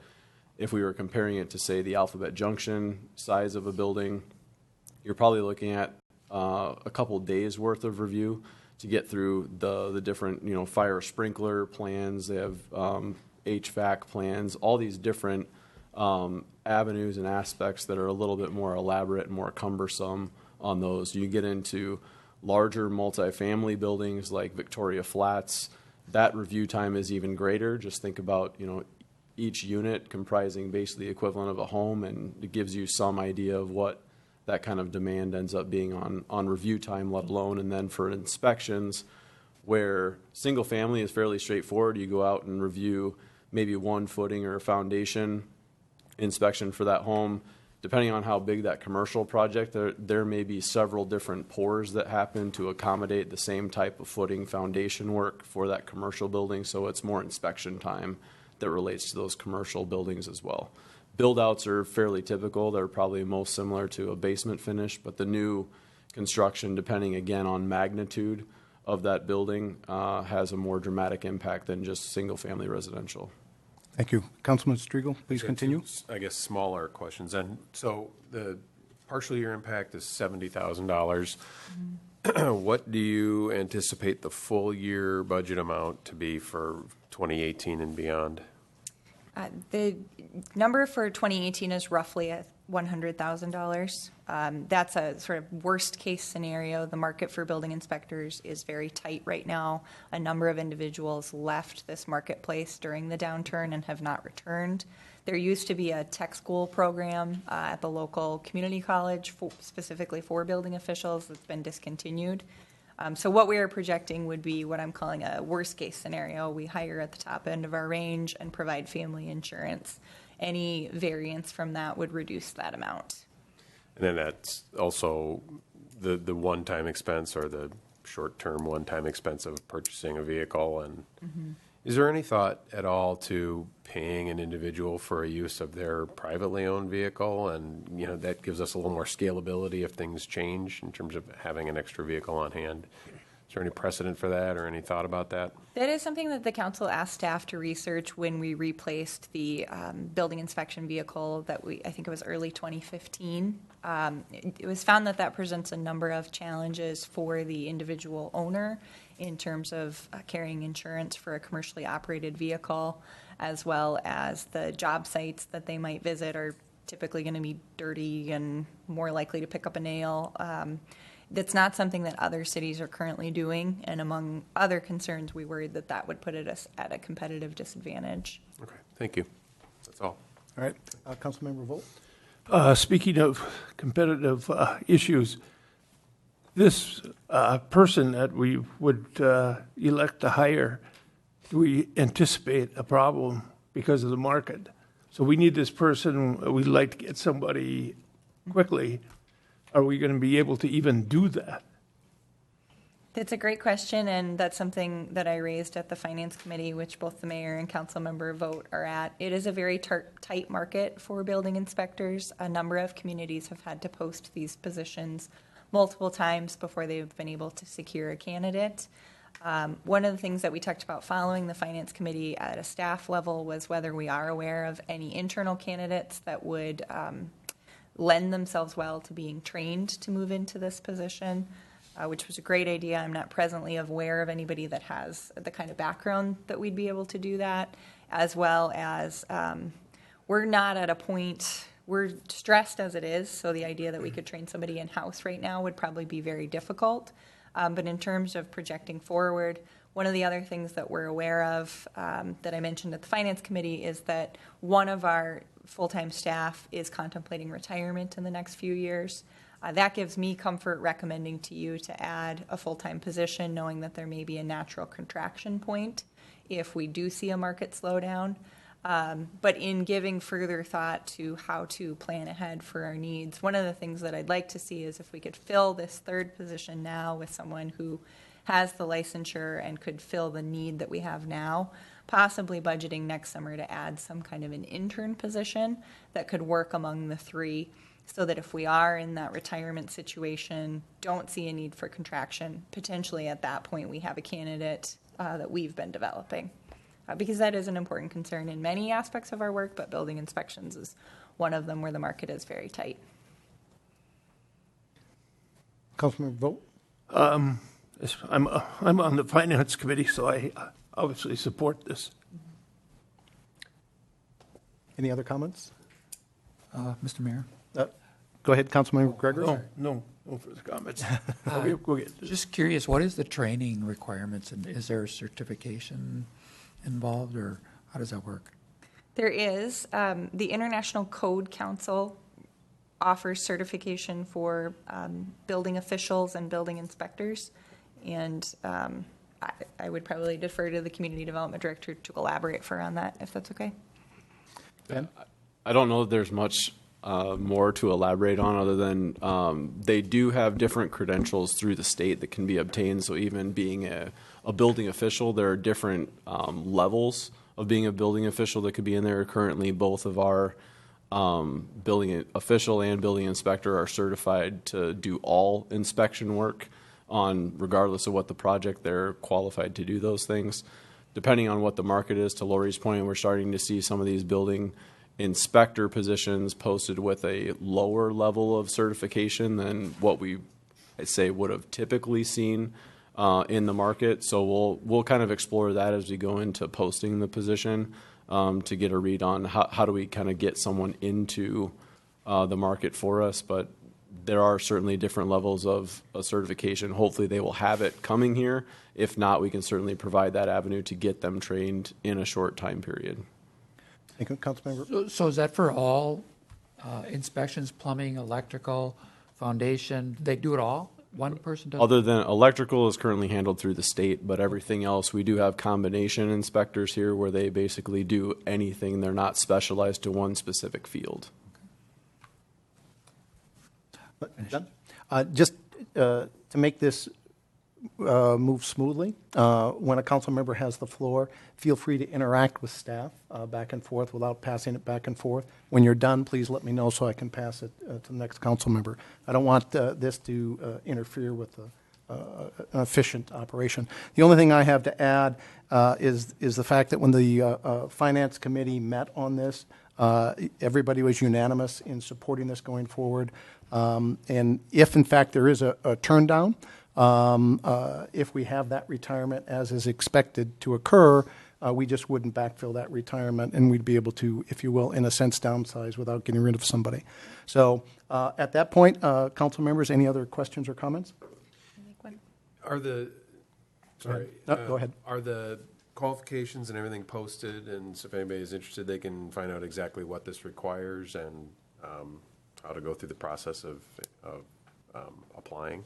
Yeah, assuming that the council authorizes the addition, we would attempt to post this position this week. We post through the League of Minnesota Cities job board as well as on the city's website, and we would have a full job description and qualifications available. And then I guess this is maybe more for future thought, is if we find that finding a qualified candidate and filling the spot is challenging, are we offering to pay for any of the licensure or help with the training? Are we prepared to offer that as a avenue to get it done? Yeah, a great example, we didn't end up going outside for our fire chief candidates because we had a great fire chief in-house that we all had confidence in, but fire chiefs there aren't a number of full-time positions, so one thing that you frequently see in those postings across the state is the addition of or the ability to obtain within 6 months behind the various qualifications. And that's something that I think we'll be looking at including as well. And if someone is, close but not quite there, has the appropriate background, we would be willing to work with them. Okay, thank you. That's all I had. All right, thank you. At this point, can I have a motion? I'll make a motion that the city council authorizes the city manager to add one full-time equivalent, a building inspector, at a 2017 cost of approximately $70,000. Second it. All in favor signify by saying aye. Aye. All opposed? Hearing none, motion passes 4-0. Okay, the next item, B, Ben, would you introduce it, please? Yes, thank you. Tonight, the council has before them 3 different ordinances under consideration, and I'll clarify that a little bit. Certainly, there's one draft ordinance 415, that contains those 3 separate ordinances within them. For any zoning change, the council adopts ordinances, and unfortunately, we're basically adopting ordinances relating to 3 separate ordinances. So I apologize that you'll hear the word ordinance a lot more tonight than you probably regularly would. But that's generally why you're only seeing one proposed ordinance adopting those 3 separate sections, if you will, of our zoning code. I'll start by kind of breaking down the parent pieces of each of those, but certainly if there are questions as I'm going through, because there is quite a bit of information, feel free to just flag and I'll stop and try to answer or rephrase any of the information in the PowerPoint. This certainly is in line with the previous discussion that we had at the council meeting about the overall change in philosophy on how we deal with specifically residential zoning moving forward. So previously the city has worked through the development process by principally approving plan unit developments. In the established amount of time that has happened, say the early 2000s, we now have enough information that we kind of know what we expect as a community. So the appropriate place that we're in tonight is looking at kind of codifying what that predictability or that expectation looks like in a zoning code form. In addition to that, staff has also taken a look at how we're able to effectively implement our comprehensive plan, the current comprehensive plan, the 2030 plan. I know previous staff had worked to get some code amendments done. That was one of the implementation steps that was in our 2030 comp plan, and for various reasons got through a lot of the revision section with the Planning Commission and never got to the implementation step. So it is a critical component just to keep our 2030 plan viable and moving forward. We're also looking at some new residential districts that will help translate as we expand further in this 2040 comp plan into some of those higher density developments that are contemplated near the intersection of County Road 10 and County Road 11. So to start with, and hopefully I haven't messed this up, included a very quick just overview timeline of how long kind of the development of the residential districts that I'll go on to elaborate a little bit further has taken. The initial discussion at the Planning Commission level started in the early part of July 2015. There was a joint meeting between the Planning Commission and Council to talk just generally about this new change in philosophy or direction on how we will implement and use the rezoning tool in terms of providing a higher level of predictability for not only residents that are participants in that rezoning process, but as well as developers and more the administrative or staff level on implementing an effective residential set of ordinances. I would say certainly at length, the Planning Commission has scrutinized all of the regulations that you're seeing here tonight to make sure that these tools, once implemented, are a good reflection of the expectations that have already been set through existing development, whether it's through the early 2000s or even slightly before that. Most of these districts, we can at least point to some example in Victoria, particularly for single-family residential development, where a lot of these things are now just being codified and not needing to be done through a plan unit development. So as I had mentioned, on the left, we certainly had a complicated set of regulations in place today. The purpose that you'll see, and hopefully reading through the draft ordinance language related to these residential districts, there's a very clear and consistent pattern to allow anyone hopefully to read through there and quickly identify what the intended use of each district is, as well as the framework by which, or the expectation, if you will, for how that different land use type is supposed to be implemented in the city. So again, this shift in philosophy where we're not necessarily relying on PUDs to solve development, but rather a predictable set of regulations that can fortify, if you will, the expectations we already have. Just so you can see what that transition or change looked like for the Planning Commission that spent much more time going through these specific regulations. Even April 4th, 2017, and then when the public hearing was held by the Planning Commission going through the same district-like regulations, there was quite a bit of discussion on what should this R1, which is our larger single-family lot development, really look like. What are the correct parameters in place? The example at the top of the screen that was discussed on April 4th is very consistent with the existing district today that's called the R residential district. The problem the Planning Commission had with this is that it was still a very large lot development that could not obtain 1.5 units per acre, which is the minimum guided density in the city of Victoria. Instead of just basically putting a new format together that uses the existing language as is, the Planning Commission saw it best fit to make sure that we right-size the regulations of that district so that it could be implemented moving forward. It basically wouldn't be a static district and not be able to be implemented. So that's where you see the changes that were brought forth September 16th, where it's still a large lot single family, but very consistent with what you'd see in a lot of the custom or executive developments in and around Victoria. The R2 district, this is going to be a little bit different than what we have on the books today, but certainly could have helped realize a number of different developments, again, that have already taken place in the city.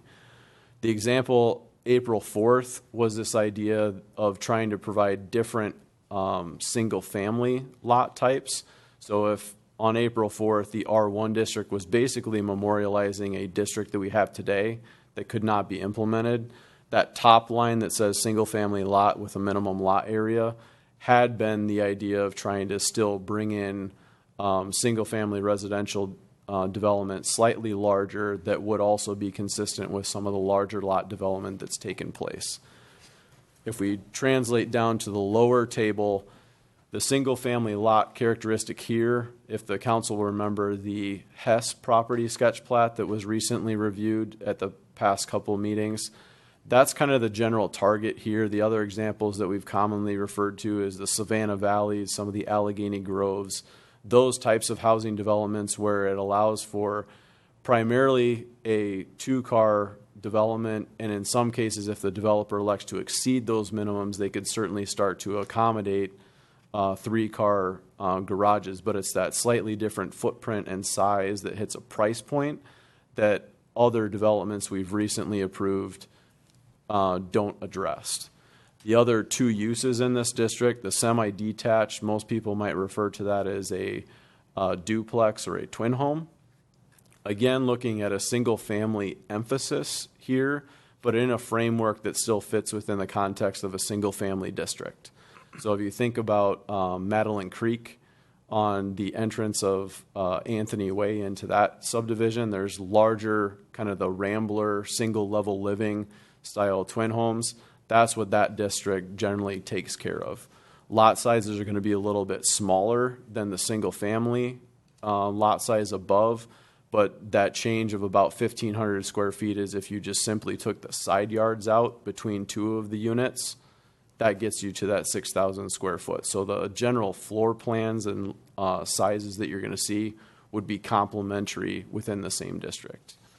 On the implementation side, so if someone came in requesting a change to R2 and they wanted to do that type of twin home or duplex development, they'd still be identifying lots at the time of preliminary plat or even the concept sketch plat that they were looking to do those lots, and then they'd design and develop them accordingly. So the public would know up front, this is the type of land use type that's allowed in the district, and here's what it physically looks like on that specific property. The association single family was our way of trying not to say villa, because we know that it's a residential term that may not always stick. So there will be a definition accompanying this association single family, but this is a single family lot that is principally focused on more of a lifestyle choice, where it's not just having an association in place, like say some of the other subdivisions that take care of monument signs or maybe have one or two common outlots that they maintain. This is really an association that provides things like snow or lawn removal for all properties in the development. And that is also reflected in the definition. So again, slightly that smaller lot size here, but a lot of commonality in terms of the size of home that would be there, understanding that the emphasis with that home type is for someone that's looking for less maintenance, basically looking, maybe it's the empty nester market, but looking to get away from full responsibilities related to property management. The R3 would be most similar to the multiple residence district that we have on the books today that has not been widely implemented yet. This is really kind of that medium density neighborhood, so things like the Madeline Creeks or Whispering Hills would generally fall within this zoning district. So properties that are guided for medium density development would generally be looking to rezone to this district. So you're seeing, again, a semi-detached lot similar to the twin home duplex that we were just speaking about, but a slightly smaller footprint, again, because the objective in this district is looking at a slightly higher density than what would have been expected in the R2, and then more of the typical townhome or row home housing types that would take place in this district, as well as maybe some smaller scale apartments or condominiums. The R4 district, and this is one that we probably have not seen implemented in the city of Victoria, because we haven't grown to the area that we have a guided density that looks for this type of housing. So this would be the most dense single residential district in the city of Victoria, but has been planned, again, down closer to the intersection of County Roads 10 and County Road 11. So a lot of the things that you'll see here, if you think about our neighbors further to the east that have had individual apartment buildings where there's maybe something in the line of 50 to 100 units in any one building, that's generally what we'd see using this district for.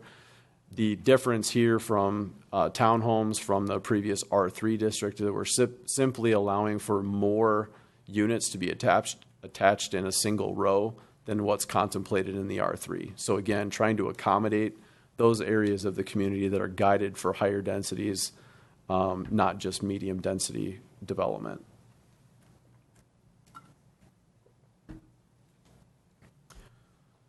So this slide simply just provides a little bit more context as to the expectations of those 4 districts. If you have any questions based upon kind of what we've gone through, I'd certainly be willing to pause here. Council? I'm good. No questions. Ben? Just you wanna one real quick, Ben. Sorry, Mr. Mayor. You designated as minimum lot size. Was there any consideration to average, or is that just not in the? It gets a little bit difficult to regulate. So on occasion, you end up with these kind of irregular parcels that could get quite small. Right. I think what I've heard, just me personally, since I've been in Victoria, there's definitely a community recognition that space is important. So making sure that we're providing that minimum lot size and appropriate setbacks that create that space that's consistent from lot to lot. Again, they are minimum, so they certainly could go higher. But I do think I've heard enough that there is that importance, even at the smallest lot level, that that's still an appropriate size. Thank you. Ben, anything else? Nothing on the residential district. I'm happy to walk into the plan unit development change if that would be appropriate. Proceed.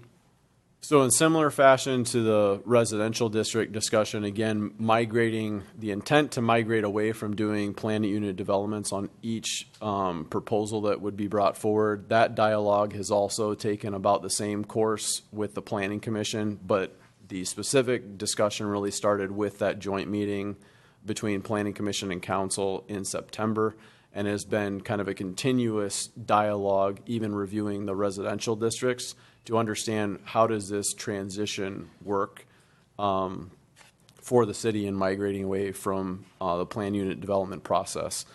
I would say, just on the surface, the regulations that are before you tonight are not contrastly different from the PUD regulations that we have in place today. They've been refined some, but really provided more clarity to how and when they should be implemented or used, whereas today's necessity of using a PUD is largely dictated by the fact that our individual zoning districts don't allow us to meet guided densities or meet market demand where it is today.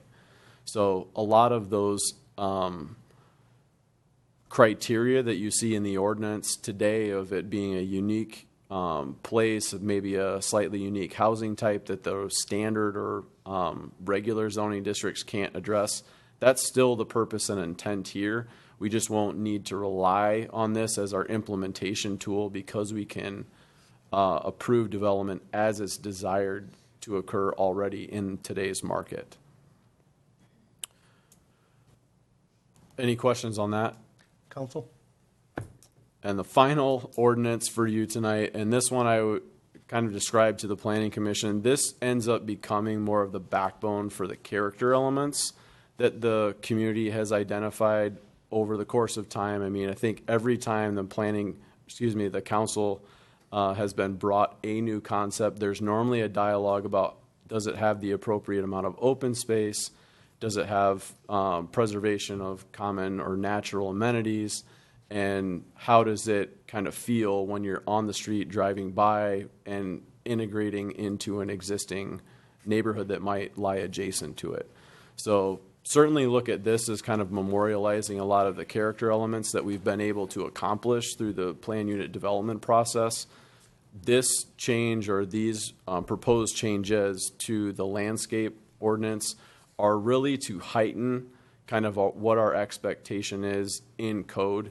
Things like buffers today that are just generally asked for but not prescribed in any specific detail now are given some kind of prescription to say, we need this type of buffer under these circumstances, and we specifically tell people what that looks like.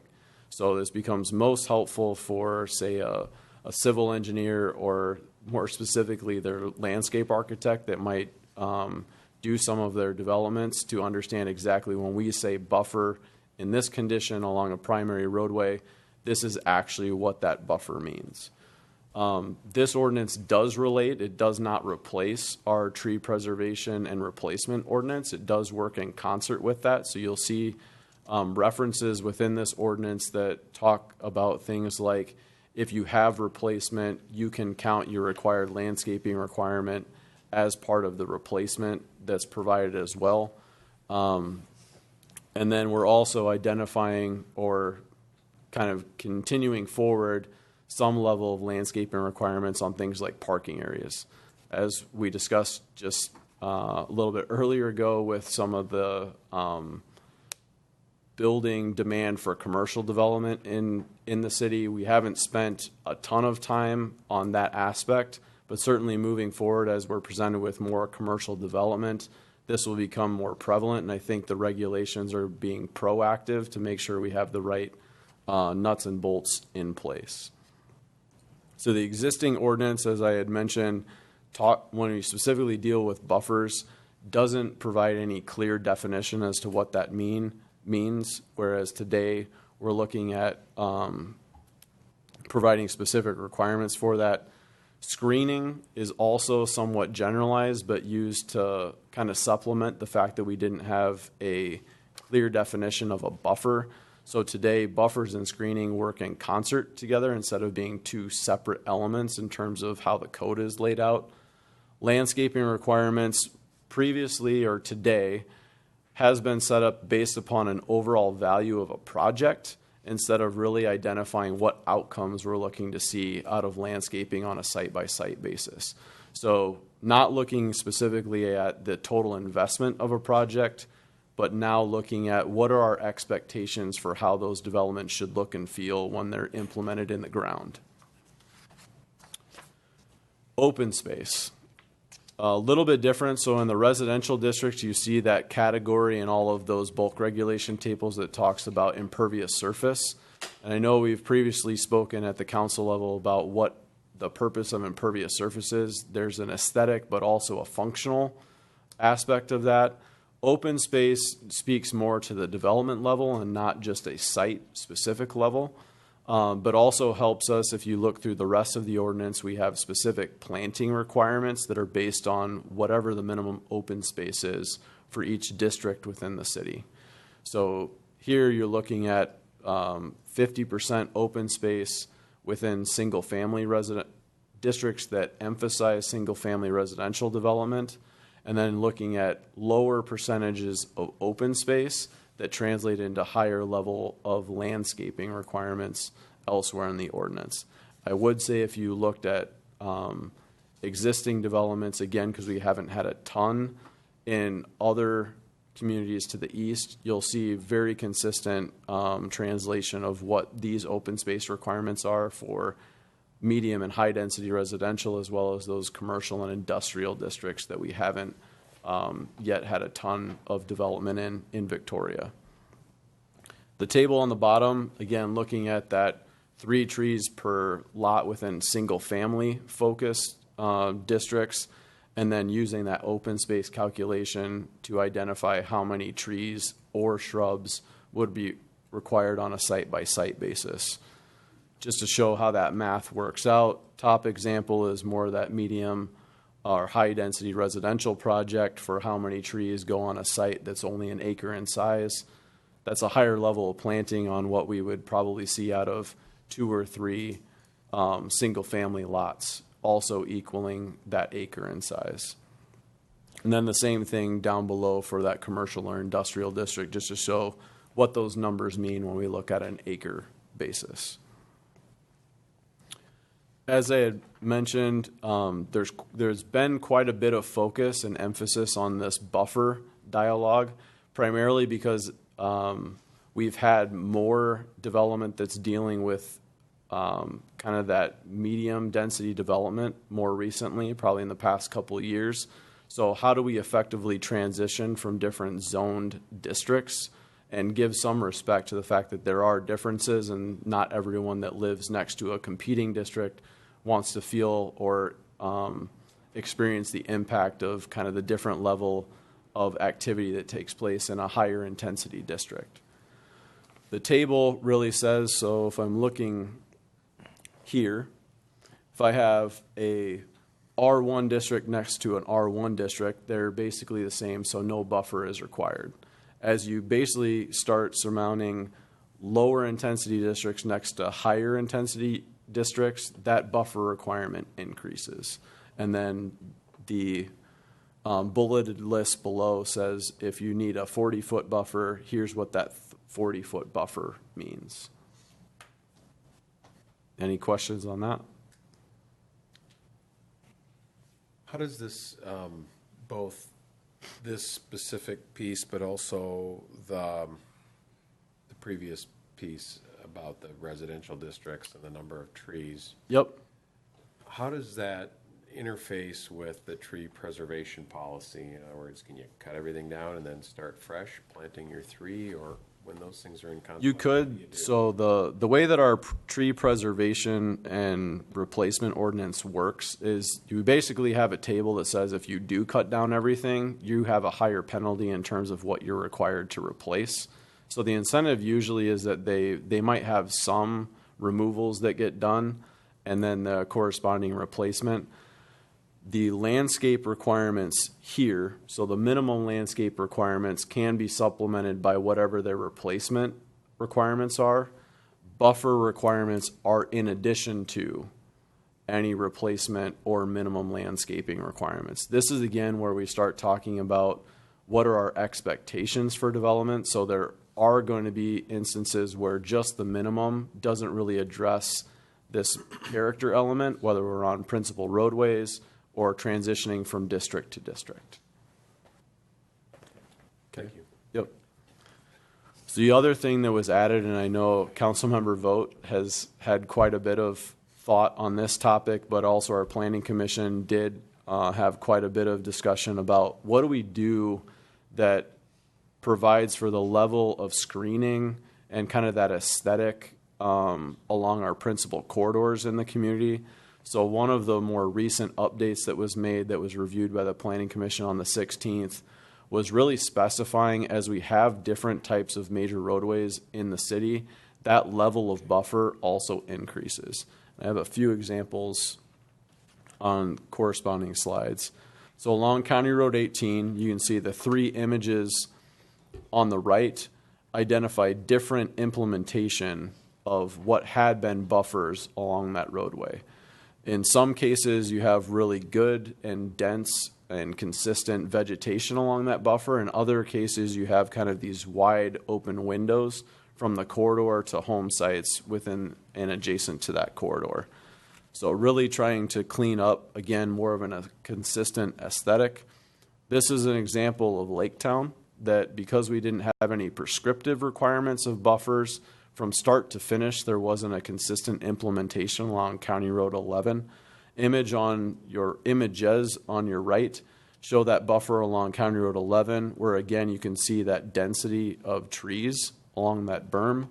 And then as it transitioned into the 8th edition, again, still providing for plantings on that roadway. And even though they're not as mature as the first edition, that overall density of landscaping wasn't achieved to the same level as previous editions. So this ordinance really places an emphasis on seeing the aesthetic on the right, then allowing for the aesthetic on the left to continue. Just to show how some of the landscaping gets implemented on a case-by-case basis, I figured since we were on the topic of Lake Town, I'd just show the most recent edition there. So this is the landscaping plan from Lake Town 10th edition. You can start to see how, again, there would be a buffer along the north side, even though this is the same residential zoning district. When you have side-loaded lots along the roadway that face lots that face that same street, we do have a buffer requirement. It's a minimum buffer requirement, but it starts to provide for screening of some of those rear yards, things that I think we've implemented for a long time on a case-by-case basis. This just more puts it into general practice throughout each development in the city. Boulevard trees are currently addressed in our subdivision ordinance.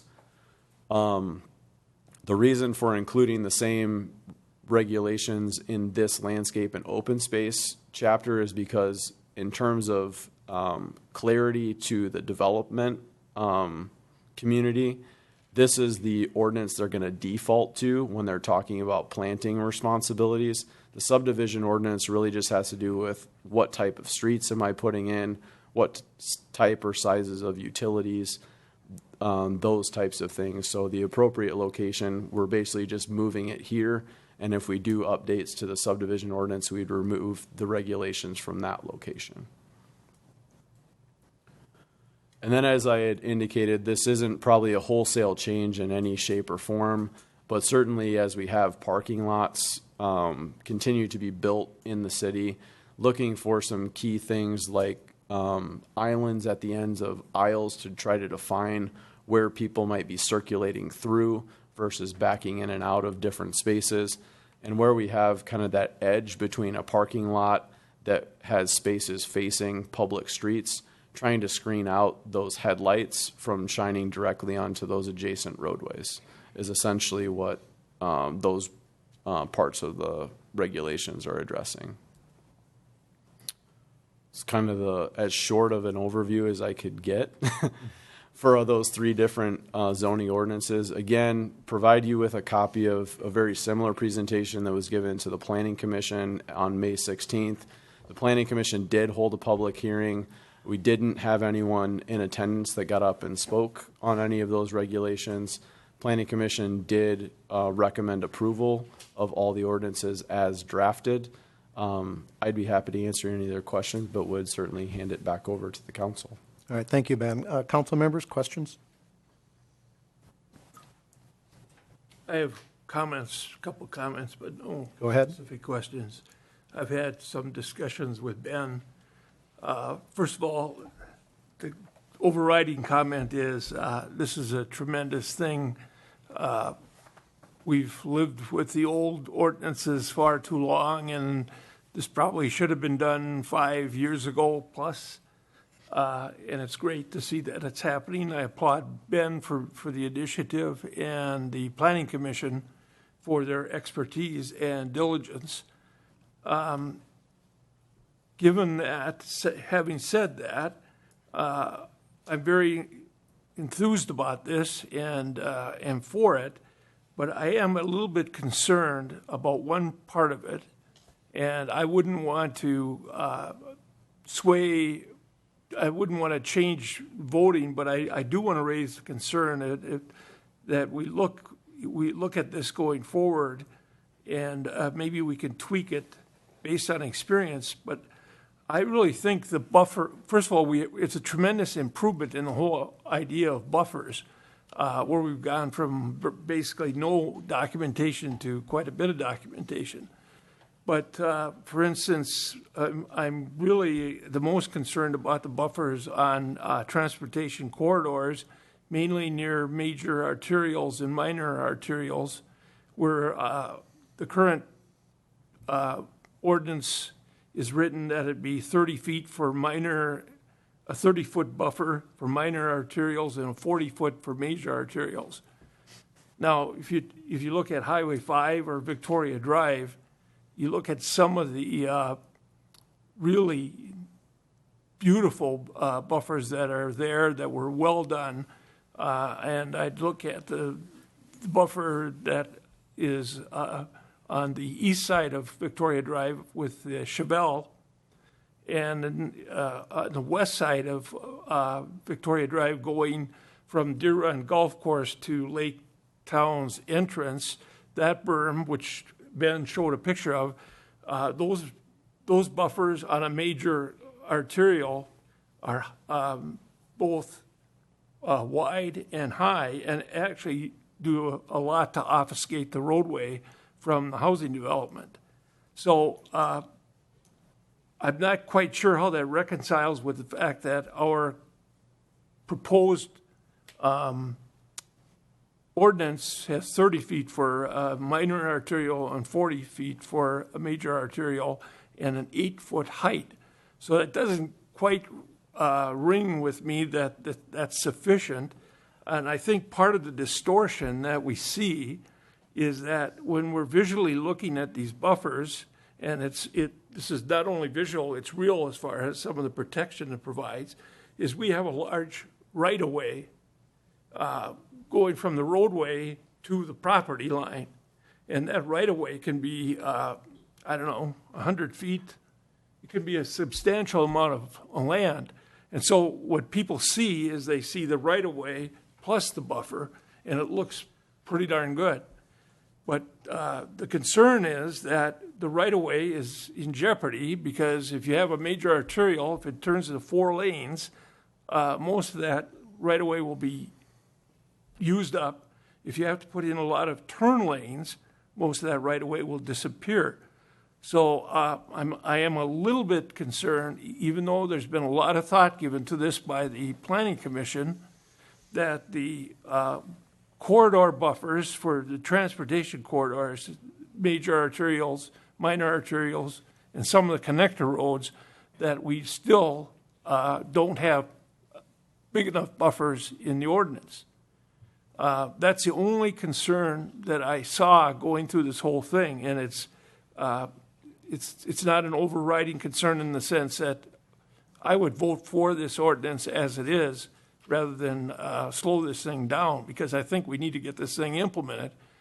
But it is a concern. I think the whole buffer thing is a concern. Our history is not good, so I hope we can manage forward in the future better. I'll give you an example. Going on to Bavaria Drive, there's a development called Applewood. And if you look at those buffers, they're apparently, they look like there isn't much of a buffer there. There's just a small hill and trees. And so, that's an example where we really tighten it up. And we have a small buffer. And Bavaria is definitely going to be a very, very busy place. And part of the problem with Bavaria is the right-of-ways change and are very narrow in certain spots. So there isn't a lot of room there if that Bavaria were to ever go to 4 lanes. So to end my little commentary, I'm a little bit concerned about the buffering in this ordinance. But I think in general, if you look at the total product, it's very good, and I welcome it. And that's the end of my comment. Thank you. Council members, any other comments? Sure, Mr. Mayor. Yep, go ahead. With respect to the buffering, you list on that diagram of buffers on major corridors, you've got wall or fence. Mm-hmm. We have instances in Victoria where we do have wall or fence, and what's the criteria or what's the requirements for building materials or on height? And we haven't specifically implemented a ton of walls or fences required as part of a buffer. There's one example I can give you. Timberwall, when they built their new facility, installed a masonry buffer wall to kind of fence in their operations. In the industrial district that it lives in, the maximum height is 8 feet in height. So it was constructed to that height. In residential districts, we have a maximum height of 6 feet.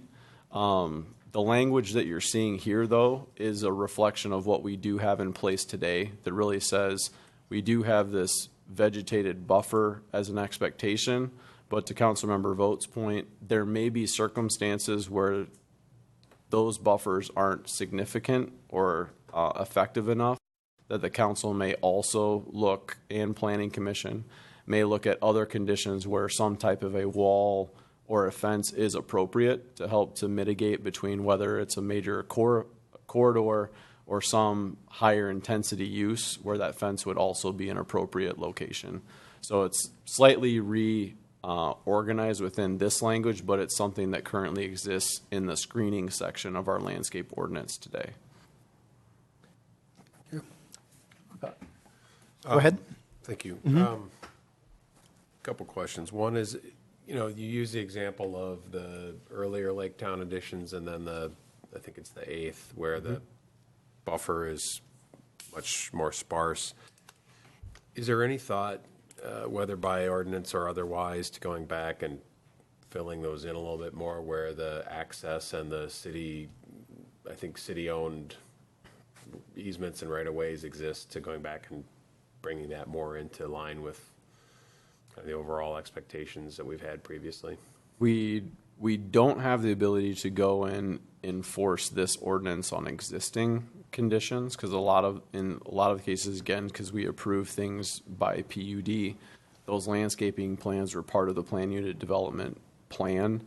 There are potentially some opportunities where the city might own property and they may be a low maintenance area that, as we gather more tree replacement dollars and build that fund, there may be some opportunities to implement further vegetation of some of those corridor buffers, would also reduce some of the general maintenance in terms of mowing and such for some of those. Yeah, sorry to interrupt you. I was really thinking in terms of at the city's initiation, not putting a requirement on an HOA or Sure. going back and assessing somebody to do that, but really just at our own direction. Yes, I think that opportunity largely exists. A lot of buffers that exist, I would say, maybe closer to 50-50, are city-owned versus an HOA maintained property. So there are those opportunities, certainly. And then again, kind of picking up on the theme of the buffers and the right-of-ways, and thinking forward as to how those may be compromised as roads expand. Is it possible that either the ordinance as written, or again, I don't want to slow this thing down because I think this is some really great and much overdue work. But is it possible that the future road, as it's intended or as it's planned to be in a future state, that overall road bed right away is claimed in the beginning when we start platting around them?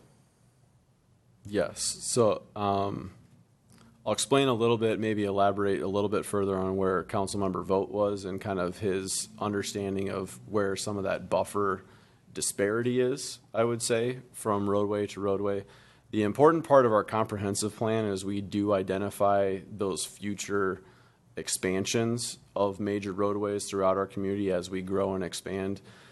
Those classifications relate to how the county looks and adopts some of their right-of-way expectations. So if it's a major arterial, they probably have a standard that says this corridor is X number of feet wide. Similar to how we're thinking about Marsh Lake Road, there's an expectation that there's some width of a corridor. The buffer section that you're seeing referred to in this ordinance is exclusive of that right-of-way. So what I would say is different from, say, the Bavaria example where that's a minor collector and County Road 43, is the county has evolved its expectation of what those different corridor widths are. So generally, they've gotten wider because as the county continues to grow, they see that 2-lane roadways everywhere probably aren't a long-term strategy in every circumstance. So those right-of-way widths, instead of like the Applewood development where there's an 80-foot right-of-way, today their minimum is probably closer to 100-foot right-of-way. So that increases kind of the physical relationship between where the paved roadway edge is and where a home might be. These buffers are really reflective of what's on private property around those major corridors today, so that we are trying to build that in. But to Councilmember Vogt's point, certainly there could be further identification of where that transition from a county roadway width has varied or changed to try to anticipate, is the 40 feet or 30 feet appropriate in all circumstances, or is there another parameter that may get added in the future? And my last comment question is with respect to overall density.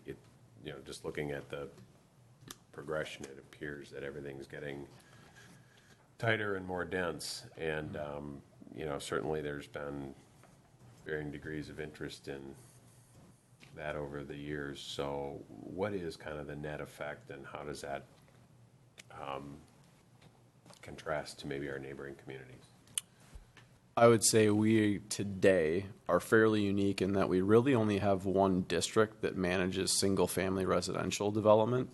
So even the R1, where you're seeing that minimum lot size, and I tend to focus on minimum lot size more than anything because that sets kind of the basis for how a developer comes in and starts to lay out a particular piece of property.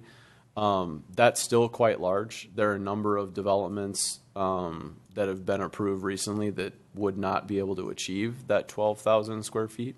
Which is why I typically refer to that as more of, at least from an expectation standpoint, that's still more of the larger lot executive type development. So it's probably your Rhapsodies, Ambergates, Watermarks, Galleries, those types of developments. The R2 is really just understanding and appreciating that we have had smaller lot development that doesn't meet those intents, and really trying to meet the market in another zoning district. So we probably could have had 10 different districts, but that gets a little bit cumbersome on the implementation side, as well as when you're confronted as a council with maybe two options for addressing one type of development, whether it's single family or kind of townhome. How do you differentiate to saying yes to one that's maybe a little less dense versus one that's a little more? I think the clarity you have in just two that deal with single family here helps to differentiate when it's appropriate to make that transition from one size house type to another. All right, thank you.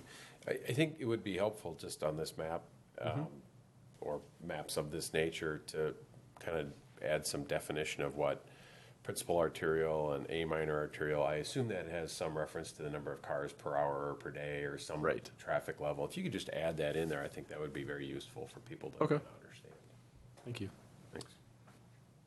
Okay, I only have two quick comments. Number one, I would like to see this get approved by the council tonight. I think it is a great step forward. And then secondly, I agree with the council member vote and what I've heard from others here that maybe we should take another look at the buffers for the roadways. And if the council concurs, what I'd like to do is ask the staff to go back and take another look at that piece of it, and maybe we come back and make modifications for different buffer restrictions based on the type of roads. But nonetheless, let's not slow this down. This is a great step forward, and I think we should go ahead and approve it tonight. So, council, any other questions? If not, can I have motions, please? I'll make a motion to adopt ordinance number 415, amending section 109 of the city zoning ordinance by repealing and replacing in their entirety Article 9 residential districts, Article 17 planned unit development, and Article 18 landscape and open space ordinance, and repealing and reserving in their entirety Article 10 and Article 11. Is there a second? I'll second that. All in favor signify by saying aye. Aye. All opposed? Hearing none, motion passes 4-0. The second resolution, and Lori, if I remember this correctly, this does nothing more than save the city publishing dollars? That's correct. All right. Can I have another motion on number 2 here? I'll make a motion, we approve a resolution authorizing the summary publication of ordinance 415. Is there a second? Second. All in favor signify by saying aye. Aye. All opposed signify by saying no. Hearing none, motion passes unanimously 4-0. Okay. Next item. Lori, who was planning to lead this in the Bayfront?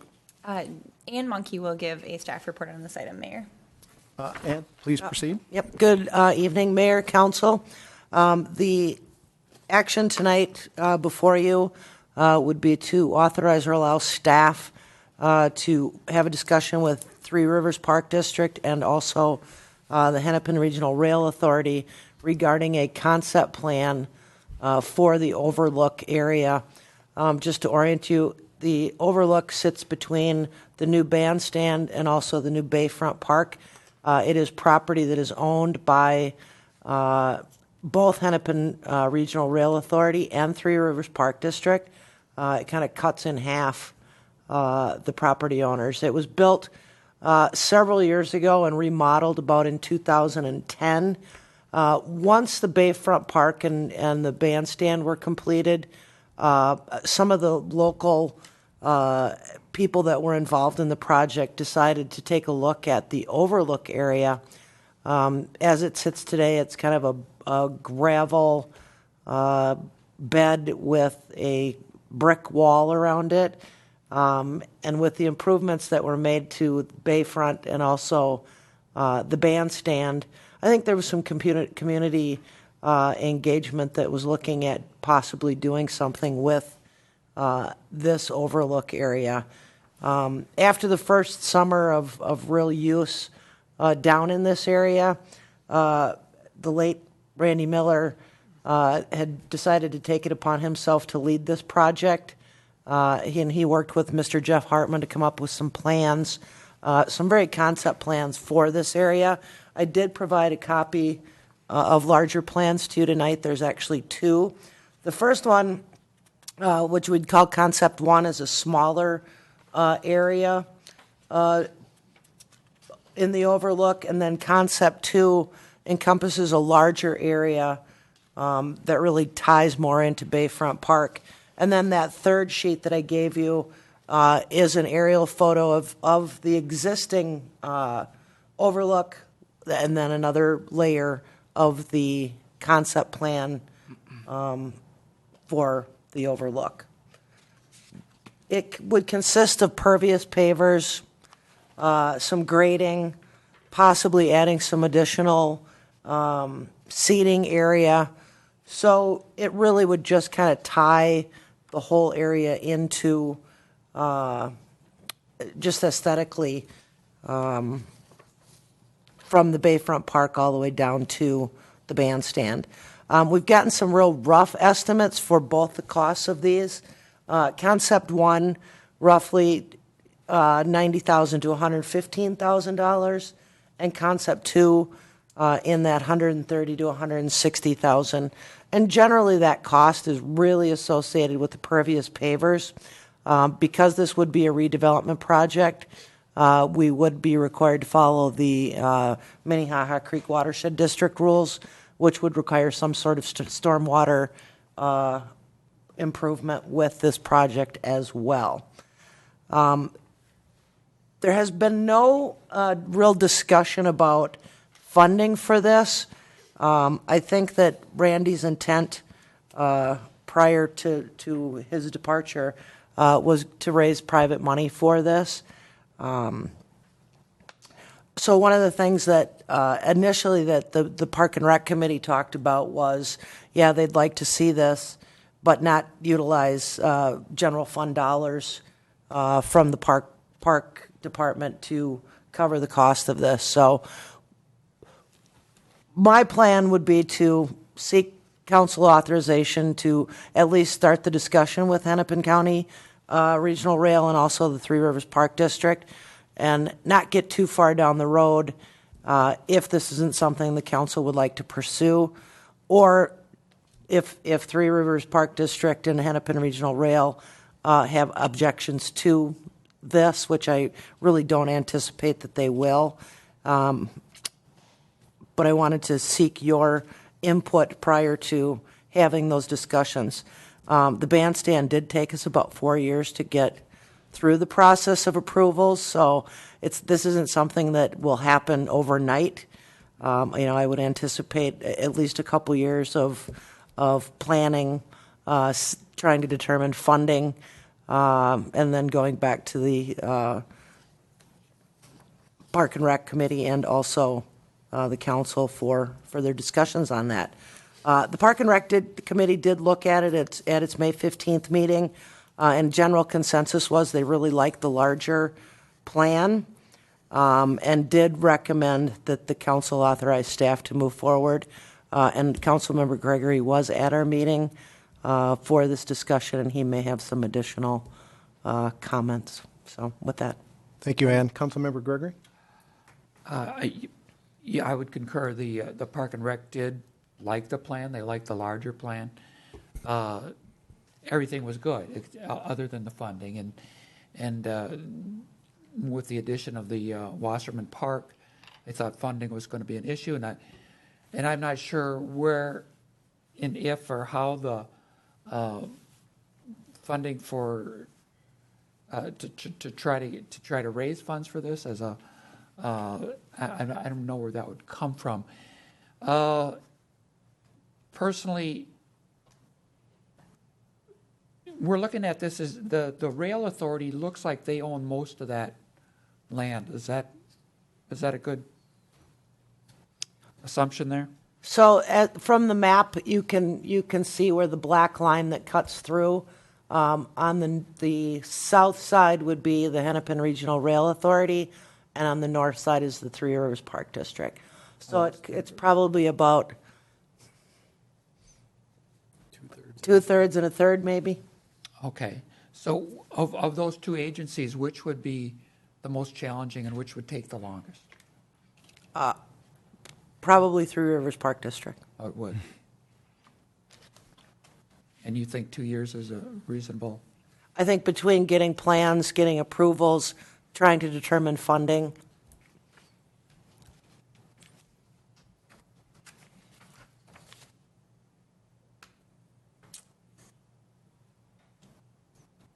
Again, my only concern is the funding issue and where those dollars would come from if there's a real grassroots effort underway, if you know of any, I'd be more than happy to authorize approval. But if it's until we get there, I'm not sure if we want to spend a lot of staff time. One of the things that has been discussed, because Randy really was actually the one behind this, was to create maybe Miller Overlook or Miller Plaza, and to try to work on a fundraising effort through that. And again, I don't want to get too far down the fundraising trail if the council isn't supportive of having the initial discussions. I wouldn't anticipate the meeting with Three Rivers and Hennepin Regional Rail to take too long to at least start the discussion. So I wouldn't anticipate seeing too much staff time dedicated to that just initially to get their feedback. Okay. Other questions? No? Councilman Striegel? I think, conceptually, I really like this. And again, just to echo, funding is going to be the challenge. So, but as far as having the conversation, it's a little bit of, you got a chicken and an egg here, right? So which one do you go buy a chicken?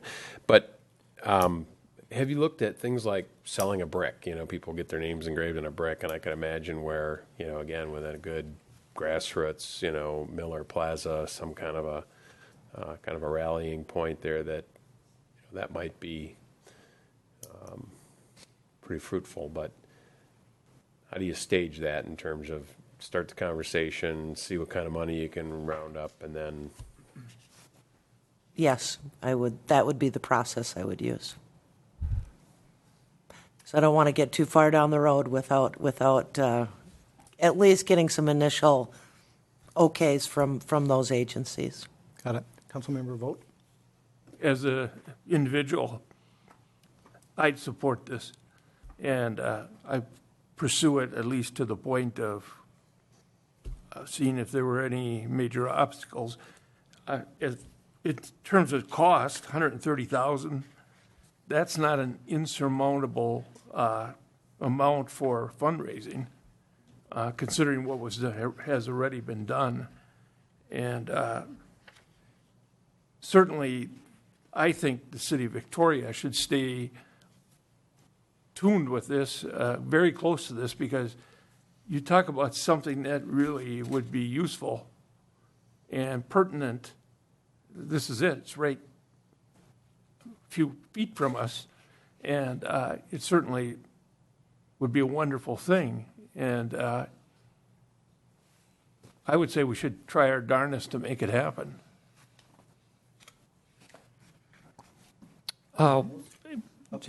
Sorry.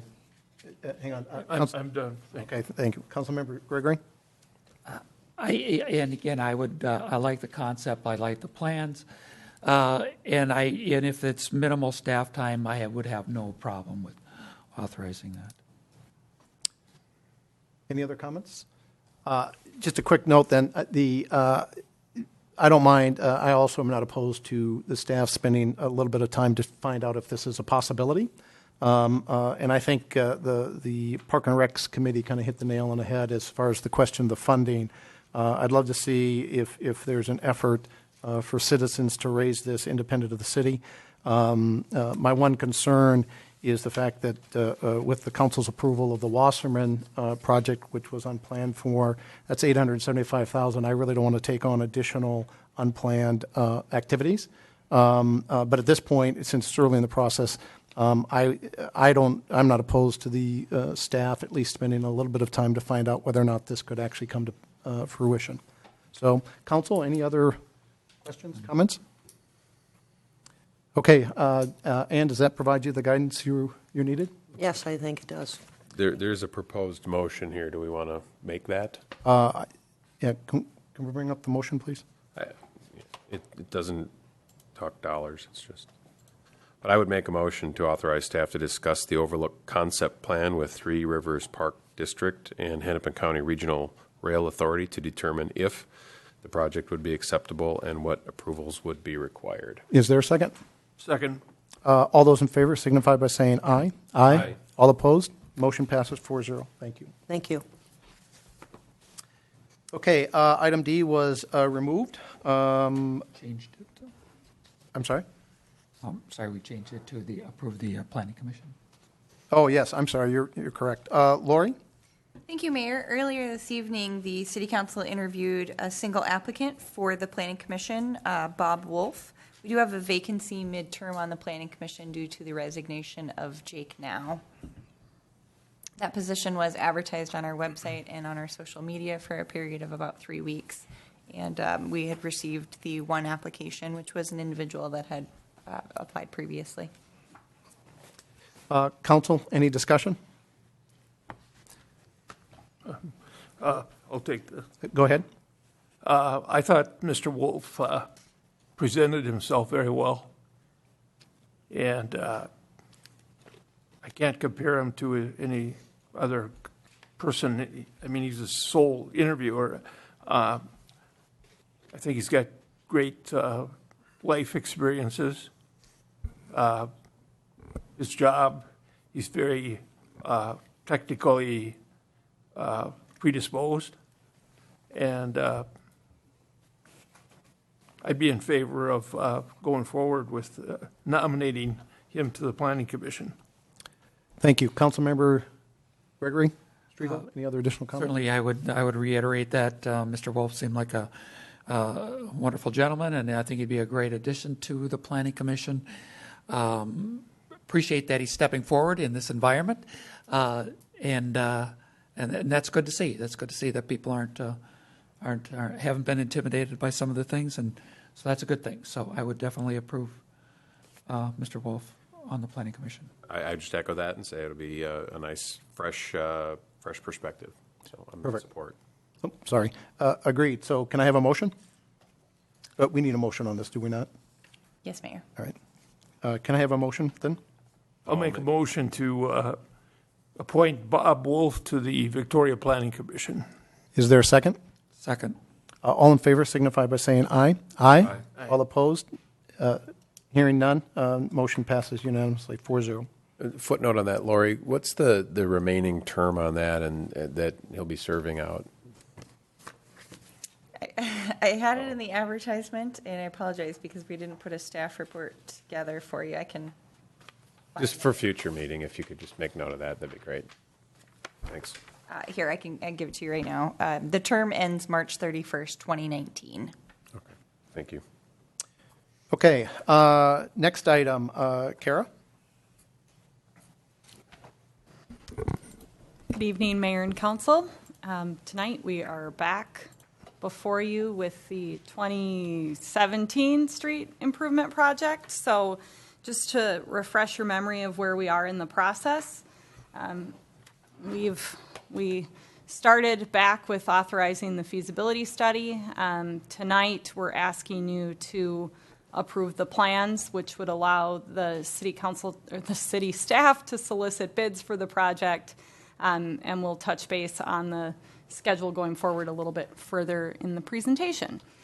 As a reminder, the streets included in the 2017 street project include a portion of Virginia Drive and Cliffwood Circle and Thornberry Curve up in the Bay Cliff neighborhood, Sunny Shadows Court off of Smithtown Road, and then a section of Narcissus Court, Field Creek Circle, McKnight Circle, and McKnight Court, as well as the entirety of the Swiss Mountain neighborhood. Generally, the project scope, for the most part, remains unchanged from what was presented to the City Council at the feasibility stage, but there's a couple of different items that I want to highlight, and I'm just using this cost slide to walk through those things with you. If you recall, we ended up not authorizing the feasibility study and the project till the winter months because we were contemplating deferring the improvements potentially for a period of years. So our geotechnical work was only recently fully completed. A portion of the work that we completed for this project with our geotechnical engineers couldn't happen until road restrictions came off the roadways. So this latest round of investigating that was completed provided me with some fascinating data and information about the roadway conditions, which the city manager was thrilled to death to get to hear me talk about it at length. I'll just share the summary version with you. But one of the things that I noted from the results of that testing, and then also noted by the testing, caused me to do another site visit out to the roadways. So I think it's important to acknowledge to the City Council that the roads did deteriorate quite significantly from last fall to this spring. So for those of you that might have been out in the neighborhoods campaigning, if you were to go back today, it'd be interesting to see if you experienced the same thing I did, where they look they look quite a bit worse, particularly the Swiss Mountain neighborhood. So a data point that we gain through the testing that we did speaks to the condition of the subgrade soils that are beneath the roadway. And what I'm going to try to not get too technical here, but a particular set of information that's provided about those subgrade soils were indicating that the soils were worse than I was anticipating them when I recommended the type of roadway improvement of a reclaim project and an overlay like we see in Deer Run. So by comparison, the subgrade soils looked significantly worse than what we saw when we did similar testing in the Deer Run neighborhood. And so what that starts to signal to me is that what's happening is with the cracked conditions of the roadway and the poor drainage in the area, more water is getting into those subgrade soils and getting trapped, which is causing them to not support the load of the trucks and the garbage trucks and the cars as well as they did before. For those of you who've been around a while, you've heard me talk about trying to predict at what point these roads reach beyond the point where I would no longer recommend that we do a reclaim and drain tile, where they become a road that we would recommend a partial reconstruction, so a much more costly improvement. We're getting close on these roads to being in that boat. So I did take a closer look at what our proposed improvements are to make sure that it's still my recommendation that we proceed with the recommended improvements that were in the feasibility study. And I'm here tonight to recommend that we proceed with continuing with those improvements that are recommended in the feasibility study. But there's a little bit more risk associated with this project than there was with the Deer Run project. I see that risk coming in two potential areas. One is once we get the roads all reclaimed and opened up, we might find some unstable soils underneath that reclaimed material that we may have to do some repair work to. So our current estimate includes about $20,000 in subgrade correction throughout all of the streets. That's a line item that we added in that wasn't in the Deer Run project. We're hopeful we won't need to tap into those dollars, but we did work some line items into our bid estimates so that we could have the ability to have a bid from the contractor should we need to do some subgrade correction. That's very difficult to predict how much subgrade correction we might run into, so we won't actually know that until we start ripping the roads up. But there's just a little bit of risk there that I wanted to acknowledge. Secondly, I've been asked this question numerous times: how long should we expect these reclaim and overlay roads to last? And I can never give you an answer to that and always say I'm not sure. The risk of these lasting less long than the Deer Run streets is a little bit higher, so I just want to acknowledge that publicly. So what we're doing here is we're installing a drain tile system on either side of the roadway that is intended to dry out those subgrade soils that are really quite saturated right now. But I don't have, 50 years of data of roads where we've used this technology to say, yep, in year 20, all you're going to need to do is a mill and overlay. What I can tell you is the roads that are there are over 20 years old. They've lasted this long, and we're just now doing a capital improvement. The improvements we've included in this project, including the drain tile, including getting those sump pump connections away from the roadway. We're going to increase the crown of the road so water gets away faster. I have every reason to expect that these roads will last longer than their current 20 years that they've survived. But the conditions just aren't as great as they were in Deer Run, so I just wanted to acknowledge that there's a little bit more risk there. That being said, the scope of the street and storm sewer improvements remain unchanged from the feasibility study, other than adding in the subgrade correction and reducing the amount of drain tile service connections. So at the feasibility study, we assumed everybody was getting a drain tile service connection. Based on the feedback we've gotten to date, we've been able to reduce what we estimate the number of connections to be. Those connections will be finalized through the construction phase by working with each of the individual property owners to make those connections. But based on the data we've gathered from the residents so far, we don't expect that every single home will need one. So we'll implement a similar process that we did in Deer Run to make sure we're only putting them in where we need. Aside from the street and storm sewer costs, we are doing some trail repair work to the trail system in Swiss Mountain. There's an existing trail that runs along the roadway there that's in poor shape. So we're taking advantage of having a contractor in the neighborhood. We did some similar type of work during the Deer Run project, but actually did it with a different contractor based on the way it timed out. But in this case, we're including it in the scope of these improvements to realize some cost savings by having a paving contractor do both.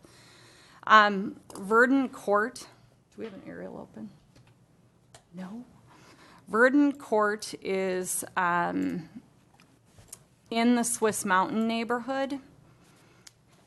And there's an island located within the cul-de-sac that is just really fairly problematic for snow removal and emergency vehicles. So it's a relatively narrow cul-de-sac compared to what we would currently construct. And so the plow truck has difficulty getting around here. Fire trucks certainly would have a challenge to navigate this. During our data gathering phase, we were getting indications from some of the property owners that they'd like to see that removed. So we went ahead and included in the scope of our improvements the cost to remove that island and convert it to just pavement. We're currently estimating those costs to be about $10,000. Right now that's in the scope. We're getting mixed messages from the property owners, so we're going to keep exploring that while this project is out for bids to see how much pushback we would get on removing it. We hadn't contemplated removing it until we were approached by the homeowners association suggesting that we look at it. So, we'll live with leaving it in, but certainly from a public safety perspective, we'd be happy to remove it provided that it isn't going to cause a big stir among the people who live in the cul-de-sac. Next, whenever we do these projects, we do always look at the sanitary sewer and water systems to make sure that we're making any improvements that need to be improved before we reconstruct the roadway. We did encounter about 125 feet of sanitary sewer that we're going to repair in the Swiss Mountain neighborhood before we put a new road service over the top. So that's what that $11,000 is for. And then the $17,000 is scattered throughout the entire scope of the improvements. We'd be looking at adding valve extensions to all of our gate valves that are within the project limits, and then replacing the hydrant flags. I don't know what we're doing now, if they're candy cane flags or which type, but those are so hydrants are visible when snow buries them. So right now, based on my estimate, we're sitting at about a $1.3 million project cost. Until we have bids, that's just an estimate. The next step would be to advertise for bids and then receive bids. One of the biggest variables in these project costs is bituminous pricing and the reclaim pricing. So recent market conditions have looked favorable for bituminous pricing, but until we bid it, we don't know what the market will be at the point that we bid it. This had been the estimated assessment revenue through the assessment policy. So if we were to realize these project costs, we would actually be able to reduce the assessment slightly in some of the neighborhoods because that's over 50% of the street and storm sewer costs. So we are still within the preliminary assessment amounts for each of the neighborhood. Our bid package does include 3 alternates as well that are not reflected in the costs that I just reviewed. Alternates 1 and 2 both have to do with the water system, so we're going to be obtaining pricing to either replace all the bolts on every water system valve within the project limits or to replace every water system valve within the project limits. So one of our main source of water main breaks are these bolts that are in the ground that are on these valves are a different type of material that have corroded over time. So when we have these roads tore up, we like to possibly replace either the valves or the bolts, whichever becomes more cost effective. So once we have pricing for that, that would be included in a potential recommendation once we have bids back. Alternate 3 involves Bavaria Road. So one of the things that we've also discovered through the winter, anybody who has the opportunity to drive Bavaria from the city portion of Bavaria from 86th Street up to County Road 18, the condition of that roadway is deteriorating quite a bit. And so the road was improved in 1993, so it is past the point of needing to have a mill and overlay completed on it. So we did complete geotechnical work recently to confirm that a mill and overlay would be appropriate for the roadway section that's there. Those findings came back favorable to do an 1.5-inch mill and a 2-inch overlay. There's actually 6 inches of asphalt on that road. Before we did the overlay, we would do some crack repair. You'll notice there's some very wide cracks along the roadway, so we'd be correcting those. So we included that as an alternate so we could see what the pricing comes in at. That would be funded through long-term street maintenance funds. And this, of course, is one of the roads that's included in our long-term fund for overlay. So we'll see what those numbers come back. But I would expect that we'll be recommending that that work be included in the project scope. So in terms of the project schedule, we're sitting here tonight on May 22nd, where we're asking you to approve the plans and specs and order the advertisement for bids. In accordance with public bidding requirements, we would receive bids on June 29th. And so at the July 10th meeting, we'd be asking the council to consider accepting the bids and awarding a contract, and then construction would proceed. We do intend to do an additional round of neighborhood meetings between now and when we receive the contractor bids. Our last round of meetings provided the feedback that we needed, and we, I think, provided the residents the opportunity to learn more about what we were doing. But we wanted to schedule this next one a little closer to construction so we could spend time talking with the residents about what to expect during the construction phase. So that meeting will happen before July 10th. And with that, what we're asking for is approval of a resolution approving plans and specs and ordering advertisement for bids, but I would happily take any questions about all of that information. Thank you. Councilmember? Sure, I'll start. After we approved this feasibility study, the mayor and I met with the residents on Narcissus Court, and I feel obligated to at least talk about that. Some of the concerns were that we were doing this kind of a boilerplate for all roads, and they felt their road, I think, has lasted for 30 years, and they thought the whole reclamation process was a little overkill. How do we address that? And as far as a mill and overlay, what's the depth of a mill? Do they take off the total bituminous level, or how does that process look? Sure. So I will note that we did, I had an opportunity to chat with those same folks that you all had a chance to meet with. I think we had a neighborhood meeting scheduled pretty close after the time you all met. So we did have a pretty good dialogue about getting into detail about what we were looking at and why we were looking at it. They definitely were indicating that they would prefer to see the project just consist of a mill and overlay. In the context of a road like Narcissus Court, typically what you'll see is one of two things. So right now there's likely 3 to 4 inches, I don't have my notes in front of me, of asphalt on a typical residential street. You'll maybe remove the first 1.5 inches across the whole width and then put a new surface over the top of it. If the road's in generally really good shape, you can get away with just milling 1.5 inches off the edges and then putting a new surface over the top. The geotechnical conclusions really do not support the idea of just completing a mill and overlay. The geotechnical results that were indicating that we should be looking at a partial reconstruction for that roadway, which would involve removing all the material that's there and putting in a 1-foot sand section underneath the roadway and then constructing new gravel and new pavement over the top of it. So I did go ahead and just do a cost comparison recently to see how much more expensive their assessments were to be if we were to do that more expensive project.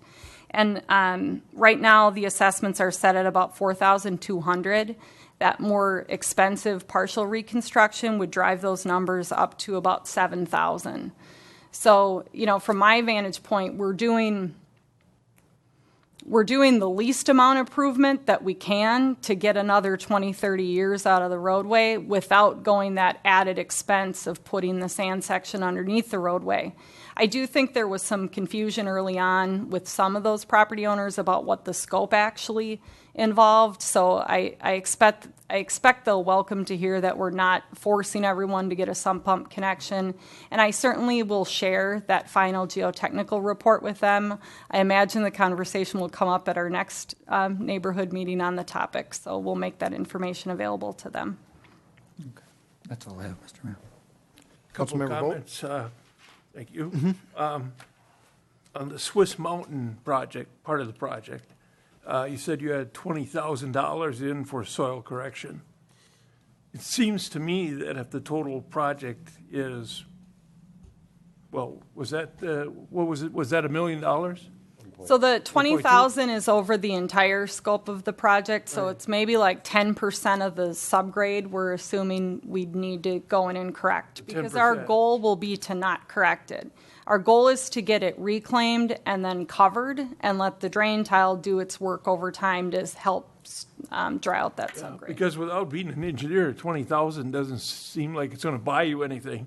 Nope. I mean, either you're going to do 50,000 or nothing. I mean, so do you have the right numbers is what I'm trying to say. Why don't we just get the numbers straight right now? So the way that we set up our bids is we have individual line items for all of the scope of the work. So we want to make sure that we have a line item that describes what subcorrection would look like that a contractor can bid on. If that number ends up being higher than 20,000, we'll have a unit price to pay for it, and that'll be a decision that we make in the field. But it's just a little bit of an area of risk. We're hoping to not have to do any of that extensive subgrade correction because it just becomes problematic with the type of improvement we're doing. Could I, if it would make everyone more comfortable, I certainly could increase the amount that we're estimating at this stage in the game. But at the end of the day, we aren't going to really know what that is until we get in there and start doing the work. So. Well, I think when it comes to finalizing the project and coming up with the final assessment numbers, it's always good to go down with the assessment and not up. Correct. So at this anything point, that would keep you very conservative without scaring anybody, with the numbers. Correct.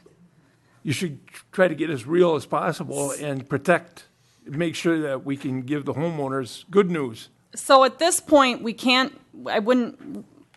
that's why you see me saying things like the assessment revenue based on the preliminary assessments generates this amount of dollars. Right. I won't be providing updated assessment numbers until the project is complete. So that they won't get a new number beyond what they saw at the feasibility stage until the construction is complete. And so by then, we'll know how much subgrade correction we've done. If the project ends up coming over budget, what the council is faced with when you get to this end point in time is you can either start over and hold a new preliminary assessment and do the whole 9 yards over, but usually what historically has ended up happening is the council ends up having to pick up a slightly larger share of the overall project costs versus trying to change your number. Okay. Second concern on the Swiss Mountain, the drain tile hookup, who makes that call, the homeowner or the engineering department? The engineering department makes the call. We'll solicit input from the property owners, but we take a look at the terrain of their lot, what their current sump pump situation looks like. So as an example, if their sump pump is located in the back of their house and it's draining back to a wetland, it's not hurting the roadway, it's not hurting the neighbors, it's going to a wetland. It would be cost prohibitive for them to replumb their whole sump pump system out to the front. We're not going to make them take one. But if they say that they don't want one, but their sump pump is still discharging out the side of their house and could potentially get to the street, we put one in. Good. I think that's the right answer, because if this water drainage problem isn't solved, your expectations for the road are never going to be met. Correct.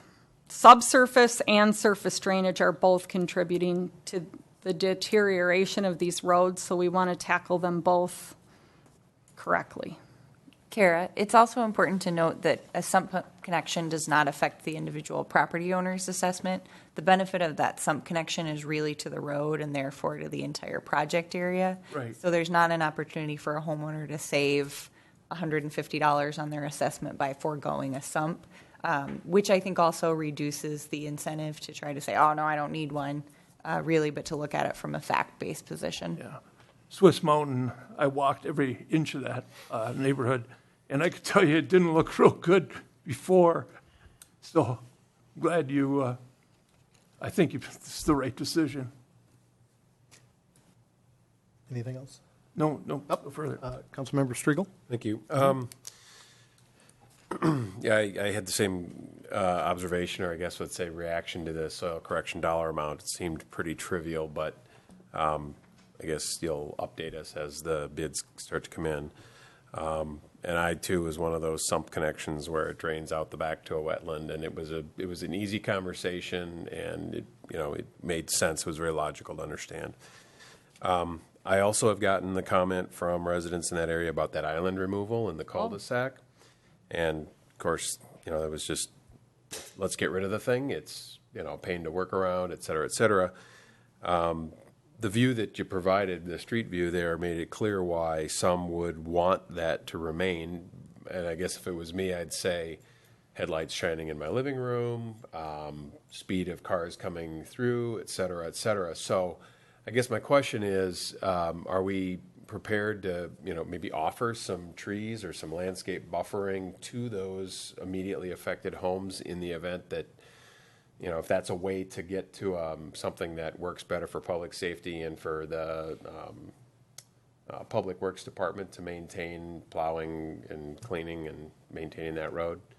Yeah, that's a great suggestion. I myself personally haven't had an opportunity to have any direct dialogue with the property owners around here. I think what I'm going to end up doing is having a separate little mini neighborhood meeting just with those property owners so we can have a discussion about it without other people's conflicting opinions. But that's a great suggestion. We certainly have funds available within our tree fund that would be an appropriate place to consider planting trees. And I think I like to replace trees when we cut them down, so that's a good idea. And I think the HOA is currently responsible for maintaining that, correct? I believe so. So there's some upside if we can address the negatives. I think maybe there's a win for everybody, or hopefully for everybody in there. During the Waterford Landing conversation, there was a lot of discussion about inflow into Schutz Lake and the connectivity to Swiss Mountain.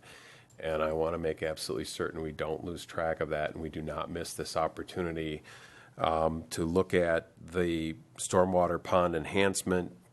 Whatever that means, I don't know, but I think, again, having equipment mobilized on site, the opportunity to reduce, especially, increase settling time or reduce pollutant inflow, however we handle that, but a way to, get both birds here with this one stone. And Thank you so much, because I skipped over that in my notes. Within the project scope of the project that's going out for bid right now, we are including adding sump structures to collect sediment before the runoff discharges to this particular pond that is the one that then discharges into Schutz Lake through a culvert that runs under Rolling Acres Road and then comes into Schutz Lake. We are conducting separate analysis on this pond. We're working with a consulting engineer to help us determine what the right improvement is for this pond. We have determined that it is 50% full, so it is at that point that dredging makes sense. That dredging work would likely happen in the winter, so different timing, different contractor. We have to go through our testing process, so I didn't see any reason to hold up the street. There didn't seem to be any real incentive of tying the two together, but we are continuing to work on developing a plan for that. But we did want to get the sump structures in. They're very useful in collecting sediment before we get into these ponds, and then they get put on a regular rotation where the Public Works Department comes and cleans the sediment out of the bottom of those structures, preventing it from getting into the ponds in the first place. So kind of like a floor drain trap where it catches all the junk so it doesn't end up, okay, great. Yep. And then a question on the assessment itself. And again, if you'll recall, dear Ron, there were a couple of little, in the same manner as this project, there were a couple of little add-on pieces like Green Crest and some wintergreen stuff where it didn't make sense to assess everybody necessarily at the same rate. So my question to you is, how is this being calculated and assessed? Is it one number for all affected properties? So every single neighborhood here has its own assessment calculation. So Narcissus has one number, Field Creek has another, McKnight has another, Sunny Shadows has another. These guys are all rolled into one. The reason for that was because the density of each of these neighborhoods varied so wildly that it wasn't fair and equitable to lump them all in the same. So on the one hand, you have Field Creek Circle, which is extremely dense. I don't know what it would be, an R4? Just kidding. For single family, it's R2, I don't have those down yet. Where these other ones are like 1 acre properties. So they are all calculated separately. Okay, perfect. That's what I was hoping. And then lastly, so the Narcissus, and I recall there was some very passionate voices about the level of reconstruction that Narcissus needed. And so I think maybe to Councilmember Gregory's comment, it's not as much about the decision as it is about making the basis for the decision clear and how it's communicated in a way that it's, that it's clear that it is a logical answer and it makes, it's got scientific basis for it as opposed to kind of let's just do the same thing everywhere. So I guess that's what I'm asking for, is to make sure that we address it in a way that meets everybody's needs to the greatest, well, everybody's probably overly hopeful, but, and if I understand correctly, the project estimate that's in place right now is, it's one end of the spectrum would be mill and overlay, the other end would be the 1 foot of sand section added to the bottom, and what you're proposing is kind of up the middle. Is that correct? So it's the... Correct. Yeah. If we were to do just a simple mill and overlay, every crack you see in that road would be back within 3 years. Every one of them. The road's just shot. That would just be a waste of our dollars at that point. What standard was in place when that, I think we kind of went from almost nothing to something in the middle to where we are now. Where is that on the spectrum? All of those roads seem to have, if I'm recalling the results of the record drawings and the analysis, like 8 inches of class 5 over with 3.5 inches of asphalt. What we found, though, through the geotechnical report is there's areas with thicker asphalt. So I don't know why. It's rare that you see that a contractor would have put down thicker asphalt than what was in the construction plans, but it's possible that they were encountering worse soils in the field than what they anticipated, so they made the decision to strengthen things up at the time. But these were they were all built in Narcissus Court I think is a little bit older, but like Field Creek Circle and McKnight were the early 90s. And so by the time we got to the late 90s was when we started adding the sand section and the drain tile into all of our roadways. So it's right on that point where people were starting to figure out that in these clay soils, that's just not going to cut it. All right. Thanks, that's everything I had. Thank you. Council? All right, I don't have any additional comments, so can I have a motion? I'll make a motion, we approve the resolution approving the plans and specifications and ordering an advertisement for bids. Second. All in favor signify by saying aye. Aye. All opposed? Hearing none, passes unanimously 4-0. All right, the next item, Kara? Sure. The next item on the agenda for discussion tonight is authorization of hiring a consultant to complete preliminary design phase services for Steiger Lake Lane from just where we're sitting here today, just east of City Hall, all the way to Highway 5. I think before I talk through where we are with that process and the results of the proposals we requested, I think the Community Development Director can give an overview of the parking potential associated with the project. Before he starts, I will note that Steiger Lake Lane is currently in the city street CIP as an unplanned street reconstruction project. So the road does require, it has a need to be reconstructed to city standards, to an urban section roadway. Right now it's just a 2-lane roadway without any stormwater management systems in place. Not a whole lot of shoulder, it's relatively narrow. Back in 2012, we did complete a improvement to the roadway. Actually, it was in 2011 in anticipation of the Highway 5 closure. Prior to that, the roadway was in really bad shape. So we did do some work on it so that when all the Highway 5 traffic was detouring onto this roadway, it could carry the traffic. So when you look at the surface distresses, they aren't horrible as we look at them today, but the road still does require reconstruction. Now I'll turn it over to Ben to talk about parking. I thought you were going to say pretty pictures. Well, that's really Okay. what I was thinking. All right. You were provided a project exhibit in your council packet. And we have it on the screen here, even though it's a little bit difficult to see kind of down to the detail.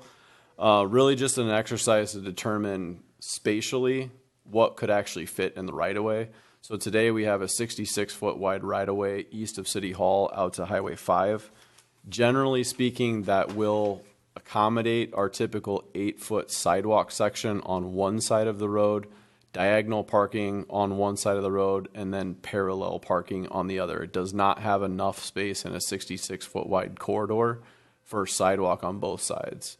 So the graphic you see before you and was included in the packet identifies having a sidewalk and diagonal parking along the south side of the existing right-of-way, and then looking for a future improvement at the time of redevelopment that would include the parallel parking on the north side of the road, and at that time would also then work with those individual projects to incorporate the sidewalk within their parcels, similar to what was done with the City Hall and Lakeside buildings that are in place today. In terms of numbers, and one of the limiting factors I would definitely note that's maybe difficult to just see on the graphic is the adjacent apartment development to Victoria Flats that's just kind of catty corner from City Hall has quite a bit of topography change on it that likely a retaining wall will be needed. The extent or depth of what that wall might need to be has a dramatic impact on the amount of parking that can happen, whether it's diagonal versus parallel. So one of the things that would be important to consider of having this preliminary design done is identifying what that wall constraint would be to determine whether we can actually, I mean, spatially, it does work to fit diagonal, but the reality once you implement a wall might change whether it's diagonal for that section versus parallel. In total, so I did include, again, just graphically transitioning the temporary one-way that one of the residents spoke about into a permanent solution. I did, kind of in similar fashion to what the resident was talking about, we do have some mid-block pedestrian crossings along that segment of roadway that you see as bump outs today. So trying to decrease that length that someone would have to cross that driving aisle. And then as you get closer to the intersection of Quamaclet and Steger, seeing more of a plaza feel bring out that would help to just direct people into that single lane heading south from Steger onto Quamaclet, but would also provide a much more friendly pedestrian experience and still keep some of that openness that had been in place when it was just simply a 2-lane roadway. As you can see, kind of the critical part that the resident was referring to being directly outside of the existing restaurants, really 2, maybe 3 of those spaces would be in place that kind of obstructs that view of the lake. And thinking a little bit more, as that resident did contact me, and thinking a little bit more about other needs that relate to traffic and transportation in this area, those 2 closest stalls that are numbered 12 and 13 could certainly be a loading zone.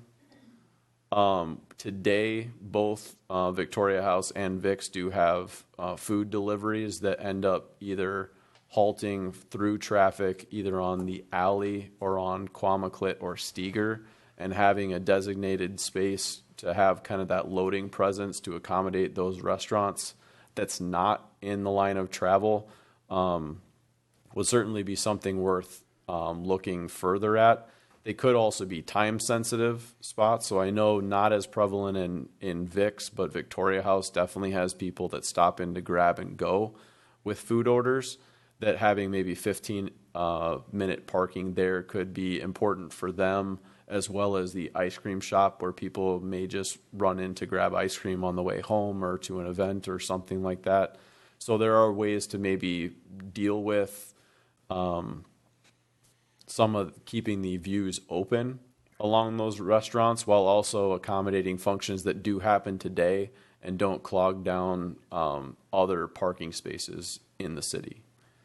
In total, this graphic represents about 84 stalls that could be possible in phase 1. Again, that would be converting the portion of Steger that's a temporary one-way today to permanent, and then just adding those stalls along the south side of the roadway. Long term, again, if it's parallel on the north side, there's about 28 more spaces that could go in there. So it is a significant parking venture, potentially, again, depending on what that retaining wall need is. I did try to build in some level of appropriate width for it, but getting into preliminary design would be able to vet that out in much more detail. Yeah, I think Ben's last comment is why we're here asking for authorization for preliminary design tonight, because he's been trying to figure out how many parking spots we can fit in there, and we just can't answer that. I can't answer that. It's an engineering question that I can't answer without preliminary design phase services. So what those services involve primarily includes completing a topographic survey of the corridor and then coming up with a proposed vertical and horizontal alignment for the improvement so we can actually see what fits within the topography that we have there, and do some analysis on what the retaining wall situation looks like, because there's a trade-off there. You've got height and cost of wall compared to number of stalls, and that's something we would be working through with the consultant for preliminary design. For the purposes of obtaining proposals, we did include quite a bit of scope in those preliminary design phase services, including coming up with a stormwater management plan associated with the added impervious surface. Reconstructing that road with the on-street parking and the sidewalk would trigger a Minnehaha Creek Watershed District permit that would require stormwater management. So included in preliminary design phase services is understanding what that looks like, what those costs are. I think we definitely want to work with the consultant to kind of sequence our way through those steps. So if we, find out it's way less parking spots than we think it is, then we'll come back to the council and get feedback before we get too far down the process. But we did solicit proposals from our professional services pool. We received 4 different proposals, and tonight we are recommending Bolton and Mink to complete preliminary design phase services for this project in an amount not to exceed $40,445. Again, though, wanting to note that we won't necessarily spend that whole amount. You'll hear from us before we spend that whole amount for input as we move through the process. If this becomes a project, though, I do want to note that we are talking about likely specially assessing benefiting abutting property owners for the improvements. So once we get a little further, we'll also be, I'm going to jump back to the street project, we'll also be simultaneously going through a 429 process. So if we decide, once we have that preliminary design data, that this is, and we have a decent cost estimate based on that preliminary design data, then we'd also be coming back to the council to authorize a feasibility study, and that would happen by me simultaneously as we would work through the remainder of the preliminary design phase process. So certainly there's a public process associated with this, but I just don't have enough data as it sits today to really provide Ben with enough information to know how many parking spots he can get out of the project, which is, I think, one of the most important questions. Thank you. Councilmember Vogt, you want to start questions? Yes, in the sense that you would eventually try assessing some of this. I just want to understand, you have a pool of money that's coming from the TIF related to the apartment project, which is your primary driver. And in concert with the parking project, we know that we have to reconstruct the streets. And so when you talk about assessments, are you talking about the street portion? Correct. And not the parking portion? Correct, So just you the would be- through lanes Right. and the So curb and gutter. It would make sense to these businesses along there that you'd be trying to assess them. And the parking is going to be paid for by the TIF funding. Correct. Okay. That was just the question. That's my only concern. Councilman Striegel? So, sorry, 429 process. What is that? That's the process that you just went through on the 2017 street project. So it's a legal process that we have to follow with public hearings and Got it. notifications and. Thank you. All right. I guess I wanted to just make a quick comment to respond, I guess, to Ms. Fick's concerns. She spoke at the beginning about the downtown parking and one-way versus permanent, and maybe not understanding at the time that we made that change that it was going to be permanent. And I guess my comment on that is I don't think it ever was intended to be permanent. We never talked about it at all, other than it would temporarily be made one way to allow for some replacement, if you will, temporary replacement of parking places. So I just didn't want it to appear that we had kind of pulled a fast one on anyone. This is a potential change. I think we've even gotten some positive feedback on it being a one-way street. I know I have at least gotten 1 or 2 comments that they like it that way. But I'll also echo the comments that I've heard about diagonal parking is a non-starter as a permanent solution. It's just, it doesn't work. It's not safe. The passage is too narrow. And I would be very supportive of trying to find, well, up to eliminating parking immediately across the road that blocks the view of the lake and stuff. The couple spaces we gain there, I think, in terms of the value of that versus, kind of the aesthetic negatives there when we're working so hard to make that lakefront and trail area beautiful and then, block the view of it. So I'd be in favor of eliminating those, or at least, like you say, doing some time limitations on them. Before the temporary one-way went into place, was there any parking on the north side of that road at all? No. No. Just the 7 bays on the south side adjacent to the creamery site. Okay. And so everything that we would do would be a plus. And I guess I'd, say if we're going to keep permanent parking there, again, I think you've already got it laid out as parallel, which is fine, but I would even say spaces 1 through 8 at, kind of at the most, just to keep that whole sort of pedestrian usage of the Bayfront Park and the trail access and all that stuff, keep that as safe and as open as possible. That'd be my input to it. When we had this conversation a few meetings ago about parking and what we could and couldn't do with the money we had, I thought there was kind of a prevailing sense that central parking was more important than Steger Lake Lane, and we're moving on down the Steger Lake Lane direction here. So I'm wondering if my memory is faulty or if something has changed. Yeah, if I may respond to that. There was a lot of discussion about parking in the core being preferable. What we know is that the Steger Lake Lane project is going to gain more parking and involves land that is already under the city's control. So that's parking that we can deliver in the short term. That's also not going to consume, it's not anticipated to consume 100% of the TIF dollars generated by Victoria Flats. And so the present plan would be to embark on this project to gain enough information to understand whether the number of parking stalls that we're projecting can be gained through this project is accurate. Because as both Ben and Kara said, we're doing some high-level spitballing, but that's what it is nonetheless. So we need to understand what those retaining walls are going to look like and whether this is an accurate number of how many parking spots can be gained. We have had some conversations with the property owner.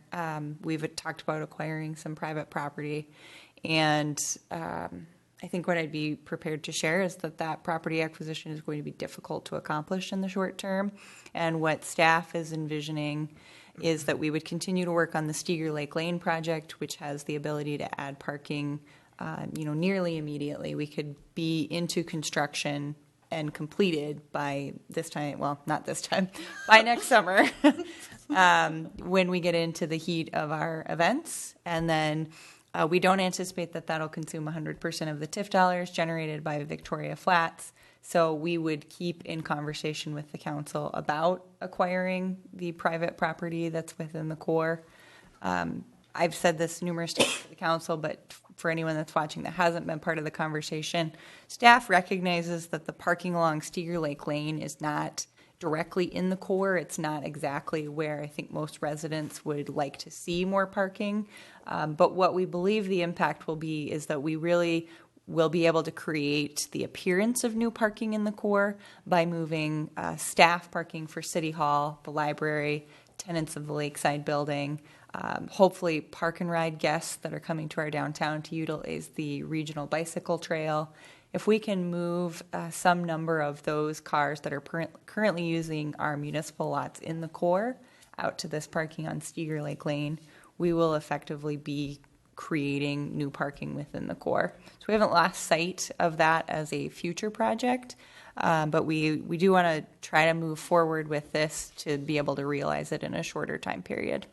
Okay, thank you. Yeah, and again, my concern is we're going to make a bunch of parking spots that will sit unused, and the parking will continue to be challenging in the core. So I guess as you think about this, some of those suggestions you made about making it attractive to, people who drive in with bicycles to use the trail, maybe some amenities around bicycle loading, unloading, things that move that and make that more than just a good idea, but an attractive way to draw that traffic outside of town, I think would help a lot in making this a good investment, for the short term. I know long term, as things build out, it will certainly, be advantageous to have that done, but kind of have the here and now.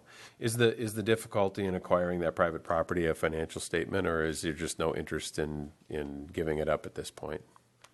I think it's a financial consideration, and in terms of what that property owner would like as far as replacing what they currently have, that's difficult for us to achieve with the constraints that we have of available land in the downtown. Okay. And if I can just go back to having spots open on Steger Lake Lane, right now we're not contemplating any new restrictions on parking within the core. I think what our intention would be build this and see how it functions.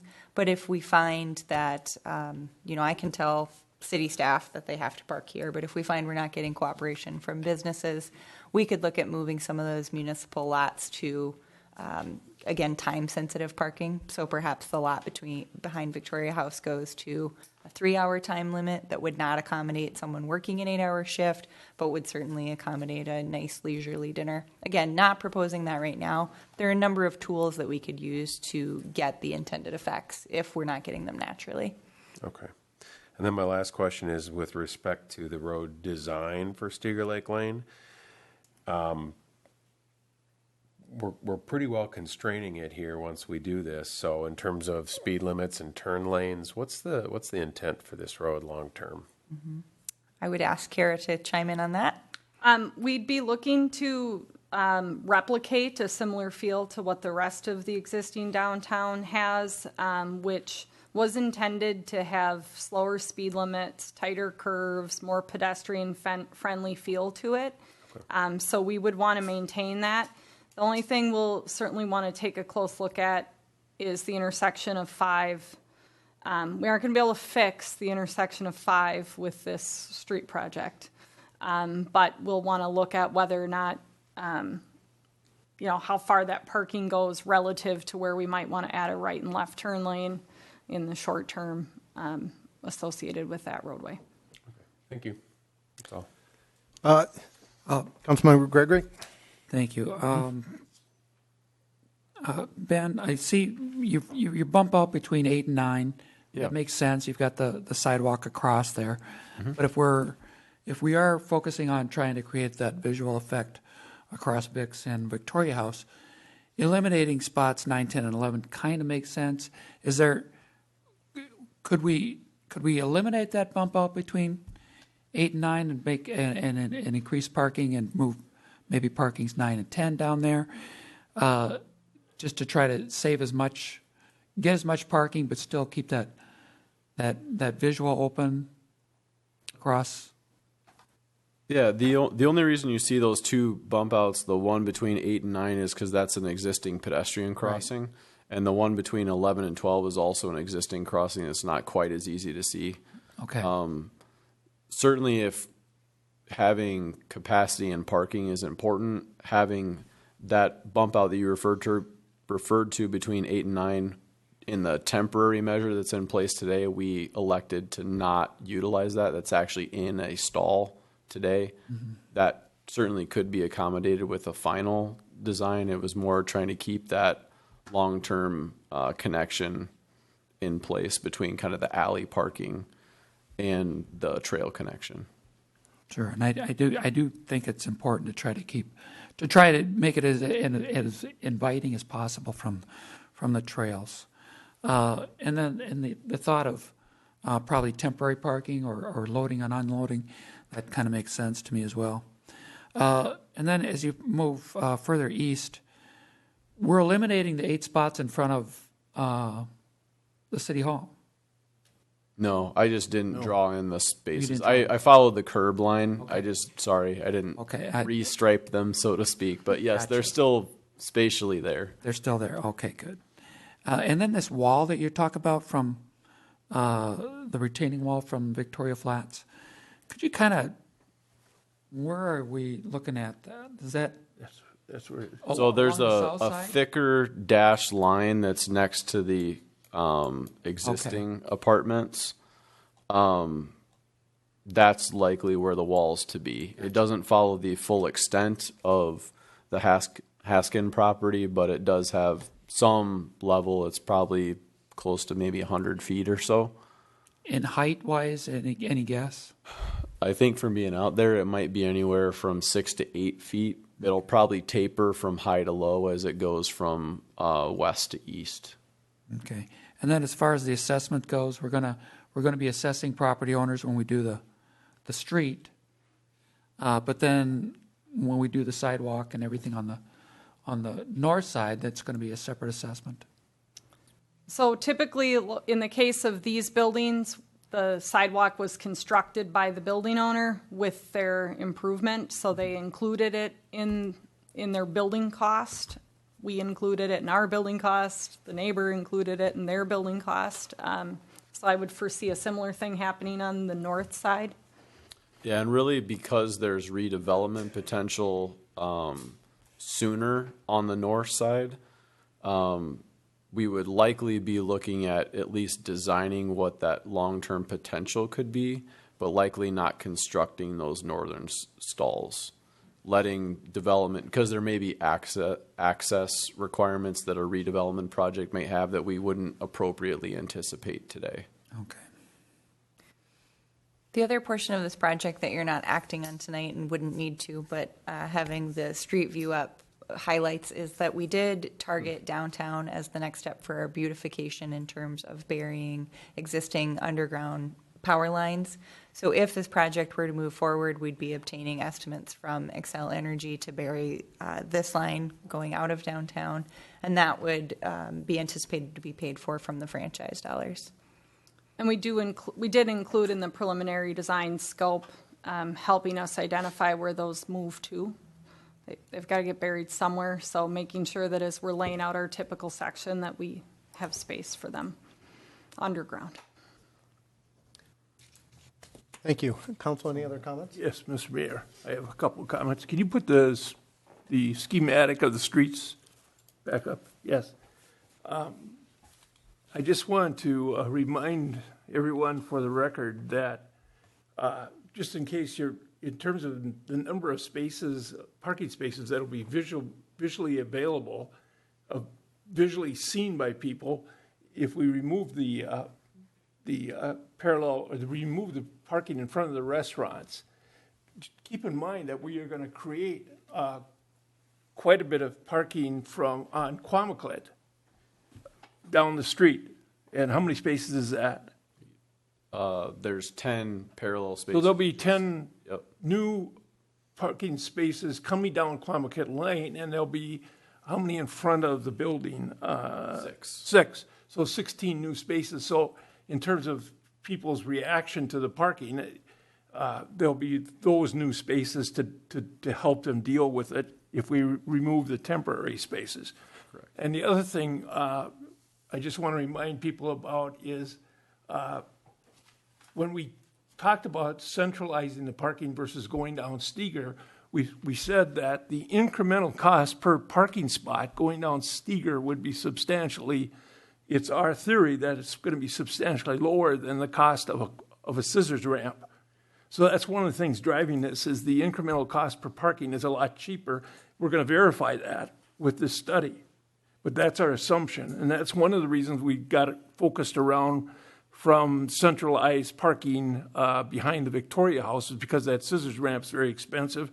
And then now we find that we can't necessarily obtain the Gannon property. Also, at the time, we also discussed the fact that we don't know what's happening with the Creamery property. So basically, it's an unknown, and so we really would find it more difficult to focus on parking right there. So that's how we got swung around going down Steger Lake Lane. The second thing I want to remind people of is if you look at the possibility of parallel parking as we go right past the City Hall down Steger eastward, some of that, most of that, that's just a few hundred feet. I mean, so people, if I was going to the Victoria House, it wouldn't bother me to walk a couple hundred feet. So these first parallel parking spots, if they materialize, are not that far away. So I think they're even viable spots for downtown. They don't have to be used to relegate to employees and people that are on bicycles. I think that they'd be appealing enough for a lot of people going to all these places. Just a couple of comments. I like the idea of, and these numbers are hard to read, is it 13 and 14? Here, let me switch. 9, 10, 11, 12 and 13? Switch to this.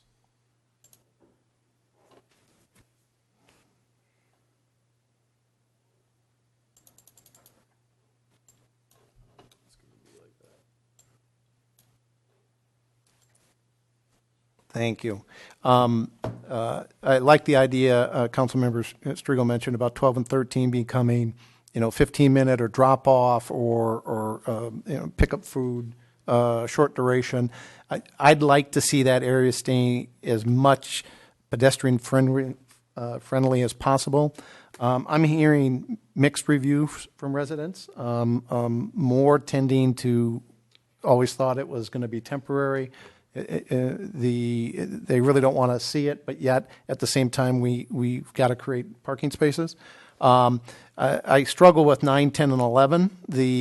I'm kind of thinking if we were to take those out and just make 8 the last parking spot, we lose a few spots, but it really opens it up. And I don't know if I've seen in other places where they would hash the whole road because we've got a lot of pedestrian traffic, especially when we have events.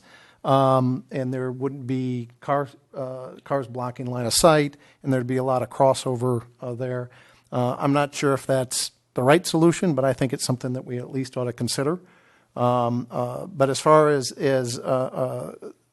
where I think we have to go purely on a cost per stall basis, I think the most cost-effective solution is going to be down Steiger Lake to the east. And so I'd like to see that confirmed, and obviously the feasibility study needs to be done to confirm that. So that's all of the comments I had. Council, is there any other final comments? Can we get the motion up on the screen, please? Can I have a motion? I'll make a motion to authorize Bolton and Mink, Inc.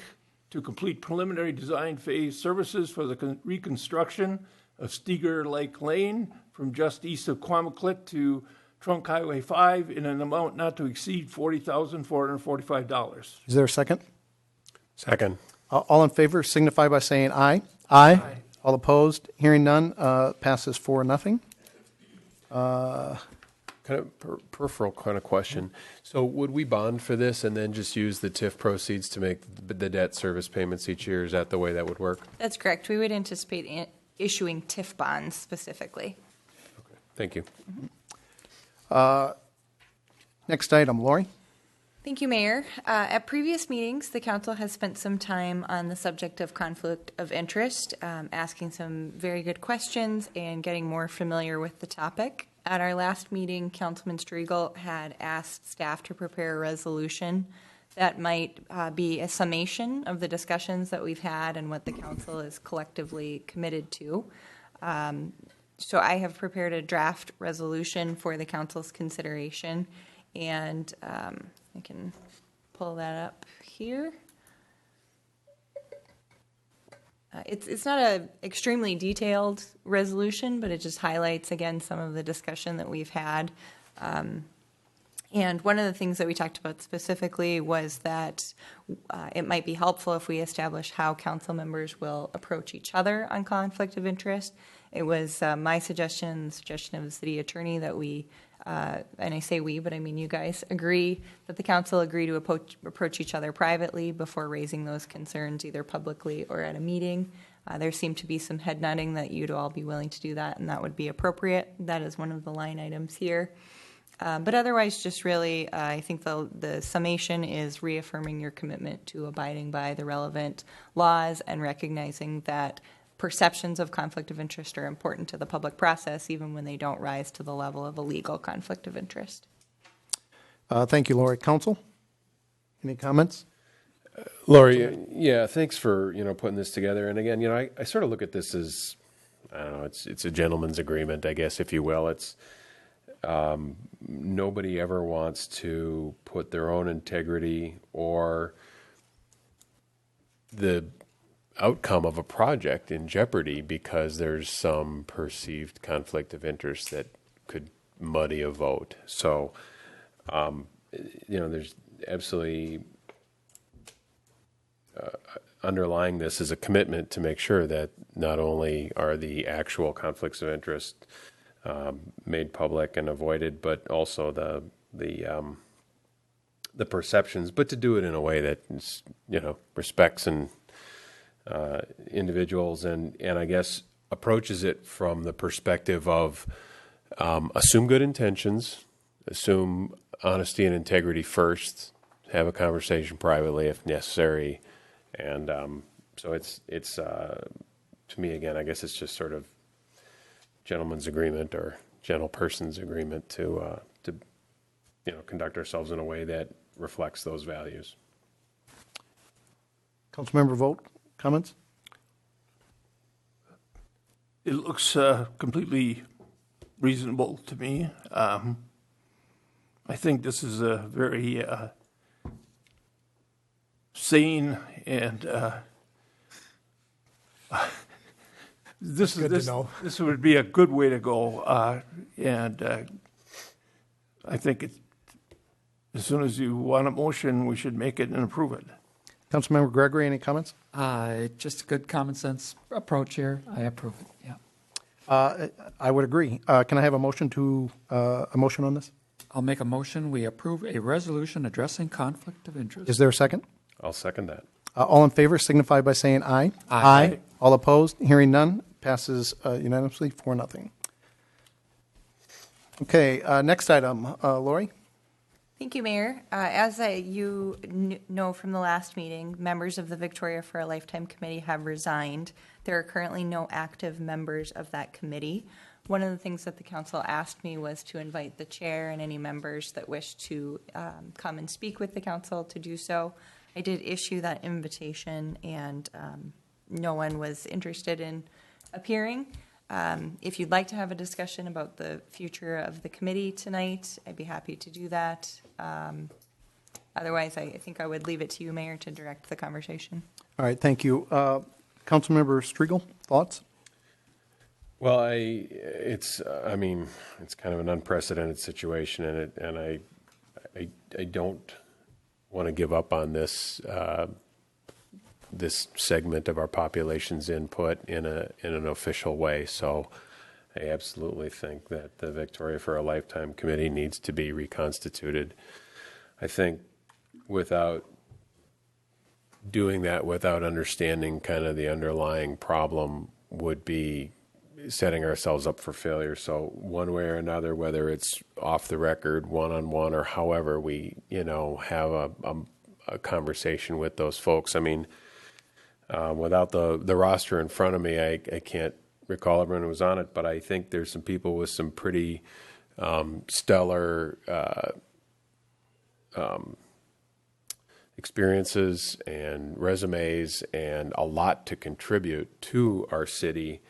And so the fact that they've collectively walked away is pretty alarming to me. There's a body of experience there that is hard to recreate completely separately. So I want to have this committee restaffed as quickly as possible. I want to understand what we need to do to make it successful going forward. And I'd like to make sure that the direct comments and input from those resigning members, if there's any way to get them to reconsider under certain circumstances or what that might be, and at least understand in detail what it is that led them to their decision. Councilmember Vogt. Well, I am the city, or I was the city liaison to the committee, and I read all of these people that when they resigned wrote either a short note or a long note. And what I can garner from reading those notes is they all basically attributed their lack of enthusiasm to continue and their desire to just break up the committee to the situation related to the open meeting law lawsuit appeal and the fact that the situation continued instead of ended, and their frustration related to all those things. And that's the only reason that was elaborated in any of their letters. And I think unless that is something related to that situation changes, it's going to make it hard to reconstitute the committee, although I think the committee must be reconstituted. That's all I've got to say at this point. Thank you. Councilmember Gregory? I would agree. I would like to see the committee built back up, reconstituted, whatever. However, I do think it, under the circumstances and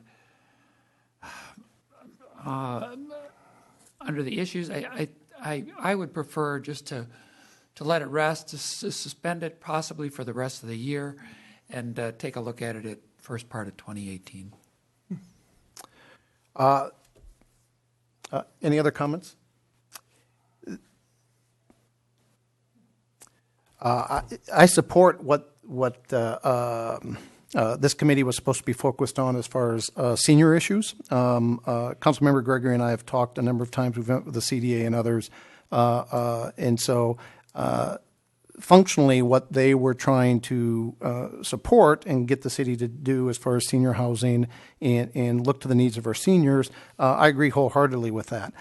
Given the circumstances of what happened just recently with this committee, I would tend to agree that maybe we have a cooling off period and wait and see if there's another group of residents that want to step forward and reconstitute the committee. And if so, we can bring it back to life. And so we don't necessarily disband it. Maybe we just put it on hold for a short time and just see whether or not there's another group of residents that want to step forward and become members of that committee again. Mr. Mayor, I had one other thing. One of the things this committee, Victoria for a Lifetime Committee, was very enthused about in taking a look at in the coming months was they wanted to look at a relationship with Southwest Transit and look at some transit opportunities for Victoria, particularly the small bus Southwest Prime, and also looking at major transit service to Victoria. And they were that was one of the things that they were excited about and were willing to take a look at this year, start an initiative to see what could or should be done. And so I would hate to see the city lose that opportunity because that committee no longer exists. I would like to see the city pick up that initiative one way or another. Yeah, I would support that. I'm not sure what the rest of the council wants to do. I'd like to just wait and see if there's another group of residents that decide to step forward and want to reconstitute this committee. And so I would recommend that the council not take any further action yet and just kind of wait and see. I'm open to other suggestions or ideas. Council, anything else? I guess I have a problem with sort of passively waiting and hoping something changes. And I'm also troubled by the idea of sort of casting this group aside. There's some pretty esteemed residents, and I think these are their positions, and we need to find a way to re-engage them and bring them back in a positive manner. I think they've spoken about some concerns, and I don't think just pretending that those specific concerns don't exist is going to improve the situation. Okay. Any other further comments? All right. Then we move on to the reports. Reports of the city manager, Lori. Thank you. Just to piggyback on the comments that were just made about Southwest Transit, as the council knows, you do have a workshop scheduled with Len Simich, who is the executive director of Southwest Transit, for your next council meeting, which is June 12th. That workshop is at 5:30. Those are now televised if there are folks that want to either attend or watch that at home. I've included a couple of articles in which the city of Victoria got some really great press. Minnesota Monthly and Southwest Metro Magazine were out here reviewing the Noble Lion. What I particularly loved about the Minneapolis-St. Paul Magazine article is our entire downtown pretty much got some shout outs for signature food items and just what a great place it is to visit. So that's nice to see. And then there was an article in Minnesota Cities that our public works staff worked hard on, highlighting some of our success receiving OSHA grants. It's something, I bring it up because it's not in their normal job duties as public works individuals to write articles promoting the good work that they do to help out other cities, but they were very enthusiastic about doing that. They've done a great job securing some of these grants, and I really appreciate that we have that caliber of staff. That's all I have, Mayor. Thank you. Thank you. Lori, would you take just a couple of minutes and provide a quick update on, you and I continue to have conversations about the high water, Zumbra? Yeah, that'd be great. So we have had 2 no-wake emergency resolutions that have been in place for 2 days. We did have a meeting this morning. City staff is monitoring potential for flooding on Lake Zumbra. As you'll recall, in 2014, there was flooding in that area. And in the years since then, the Watershed District, the Carver County, the DNR, and the city have been engaged on a level of study to try to understand what are some future remedies for that situation. Unfortunately, like many things we're involved in, there aren't any easy answers. We do understand from those previous studies at what level we might need, and I kind of want to knock on wood before I say this, at what level we might need to consider sandbagging. That's something that we did in 2014. If we do get to that point, we have sandbags and sand on hand. That effort in previous years required city staff, members of our fire department, and residents to participate. Like I said, we did have a meeting. We are paying close attention to this. There was some erosion on Highway 7 that MnDOT did come in and inspect over the weekend, and they've identified repairs that would need to be made that are their responsibility. I believe they did call those minor repairs, which was good news. I don't have a timeline on that, but if I could just ask Kara Guerin to give you some more technical details, that would be great. Please, Kara. Sure.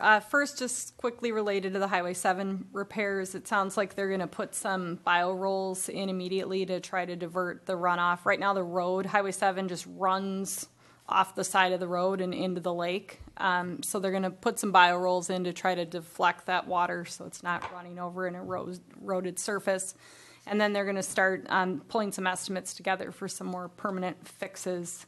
Obviously, if any of you had an opportunity to see the pictures of the erosion, it's significant enough that it can't stay the way it is, and it's not our road, I guess, somewhat thankfully. But the Public Works Department is monitoring the water levels in Sunny and Zumbra. So one of the results that we obtained through the studies that occurred after the 2014 flooding is we have a very good clear picture on the conditions under which it makes sense to start sandbagging. Because Zumbra floods in a backwater condition, we actually have a bit of time. So water backs up through the system. So when Sunny reaches a certain elevation, we have some warning, essentially a week's warning before we potentially have structure damage, potential flooding on the homes around Zumbra. So we know what elevation we're watching for. And then we also know, and we anecdotally know it from being here in 2014, but we also know it from survey shots that were taken, which houses should be sandbagged and in what order based on what their elevations are. So we're continuing to monitor that. And as Lori noted, we have sandbags on hand and enough to do the job. Ann Monkey's already contacted the fire chief to make sure that they would have the ability to assist if it comes to that. But right now, based on the elevations, we're still in the watch phase. Got it. Thank you. Bob, any report? Mayor and Council, just 2 items quickly. One relates to small cells. Lori has heard me talk about a small cell proposed legislation that was a hot city topic this year in the legislature. The quick update on that, before I tell you what the bill talks about, is that both the House and Senate passed now identical versions of that legislation, and so it's before the governor. It's actually part of the omnibus jobs bill, and so we'll see what the governor does with that. Very, very briefly, that bill, that proposed legislation, initially was proposed by the wireless industry that wants very much to get into what's called 5G, the faster, better, higher capacity cellular service. The push in Minnesota for legislation that would accommodate that would facilitate that kind of technology is the Super Bowl. The Super Bowl is obviously a hot spot for wireless services, and so the wireless industry wanted to get into the right-of-way around the Super Bowl site, and they proposed legislation that would allow them into the right-of-way in cities across the state. The city concern, and cities really got organized in opposition to this bill, the concern was that, in effect, it would allow the cellular companies to either put up their own new poles utility pole size poles or compel their way onto city infrastructure, city light poles or city utility poles that are already in the right of way, and cities were concerned about either the advent of lots and lots of new poles in their rights of ways or the cellular industry getting onto existing decorative streetlights and making them look bad. And so that was kind of the bottom line concern. There was also a concern about cities wanted to be compensated. If cellular companies are going to use city infrastructure, cities wanted to get paid for the right to be on the city infrastructure. And so there were a number of issues that cities raised. I think it's fair to say that the good news is ultimately the League of Cities that lobbies on your behalf and all the cities in the state ultimately end up being neutral on the bill because a number of changes were made in sort of the 11th and a half hour that restored to cities some control over those issues that I just talked about. So at the end of the day, what the governor is going to do, I don't know, but cities as a group ended up neutral on that. I think there were, to be fair, quite a few individual cities that remained opposed to the legislation, but as a group through the League of Cities, cities ended up neutral on that. And then the other item for the two council members, just to confirm what we talked about at last meeting, we do now have a draft AG opinion request that we've given to the resident group, and we're looking to schedule a time to sit down with them and talk about that. Thank you. Councilmember Striegel, report. No report. Councilmember Vogt. I'd like to report that I tested the Noble Lion Saturday evening with success. I'm going back. Very good food. Thank you. Councilmember Gregory. I'm going to the open house for the Zhivago tomorrow, which I'm so excited about that. So hopefully I'll get a chance to talk with Mr. Nichols. Great. Good. Just one quick item. I continue to work with Commissioner Workman from the county and the residents in trying to find, along with staff, trying to find a long-term solution so I don't have to issue these emergency no-wake zones. We're trying to figure out the right way to do it. I think it's tied to the DNR. There's a lot of agencies involved. We continue to work through that. And as the point was made earlier, when you've got so many agencies involved, trying to get somebody to kind of make the decision that everybody can sign up with takes time. But we are trying to work through that so that we don't have to issue any more emergency wake zones. And so that's all I have. With that, can I get a motion to adjourn? I'll move that we adjourn. Is there a second? I'll second it. All in favor signify by saying aye. Aye. Aye. All opposed? We are adjourned.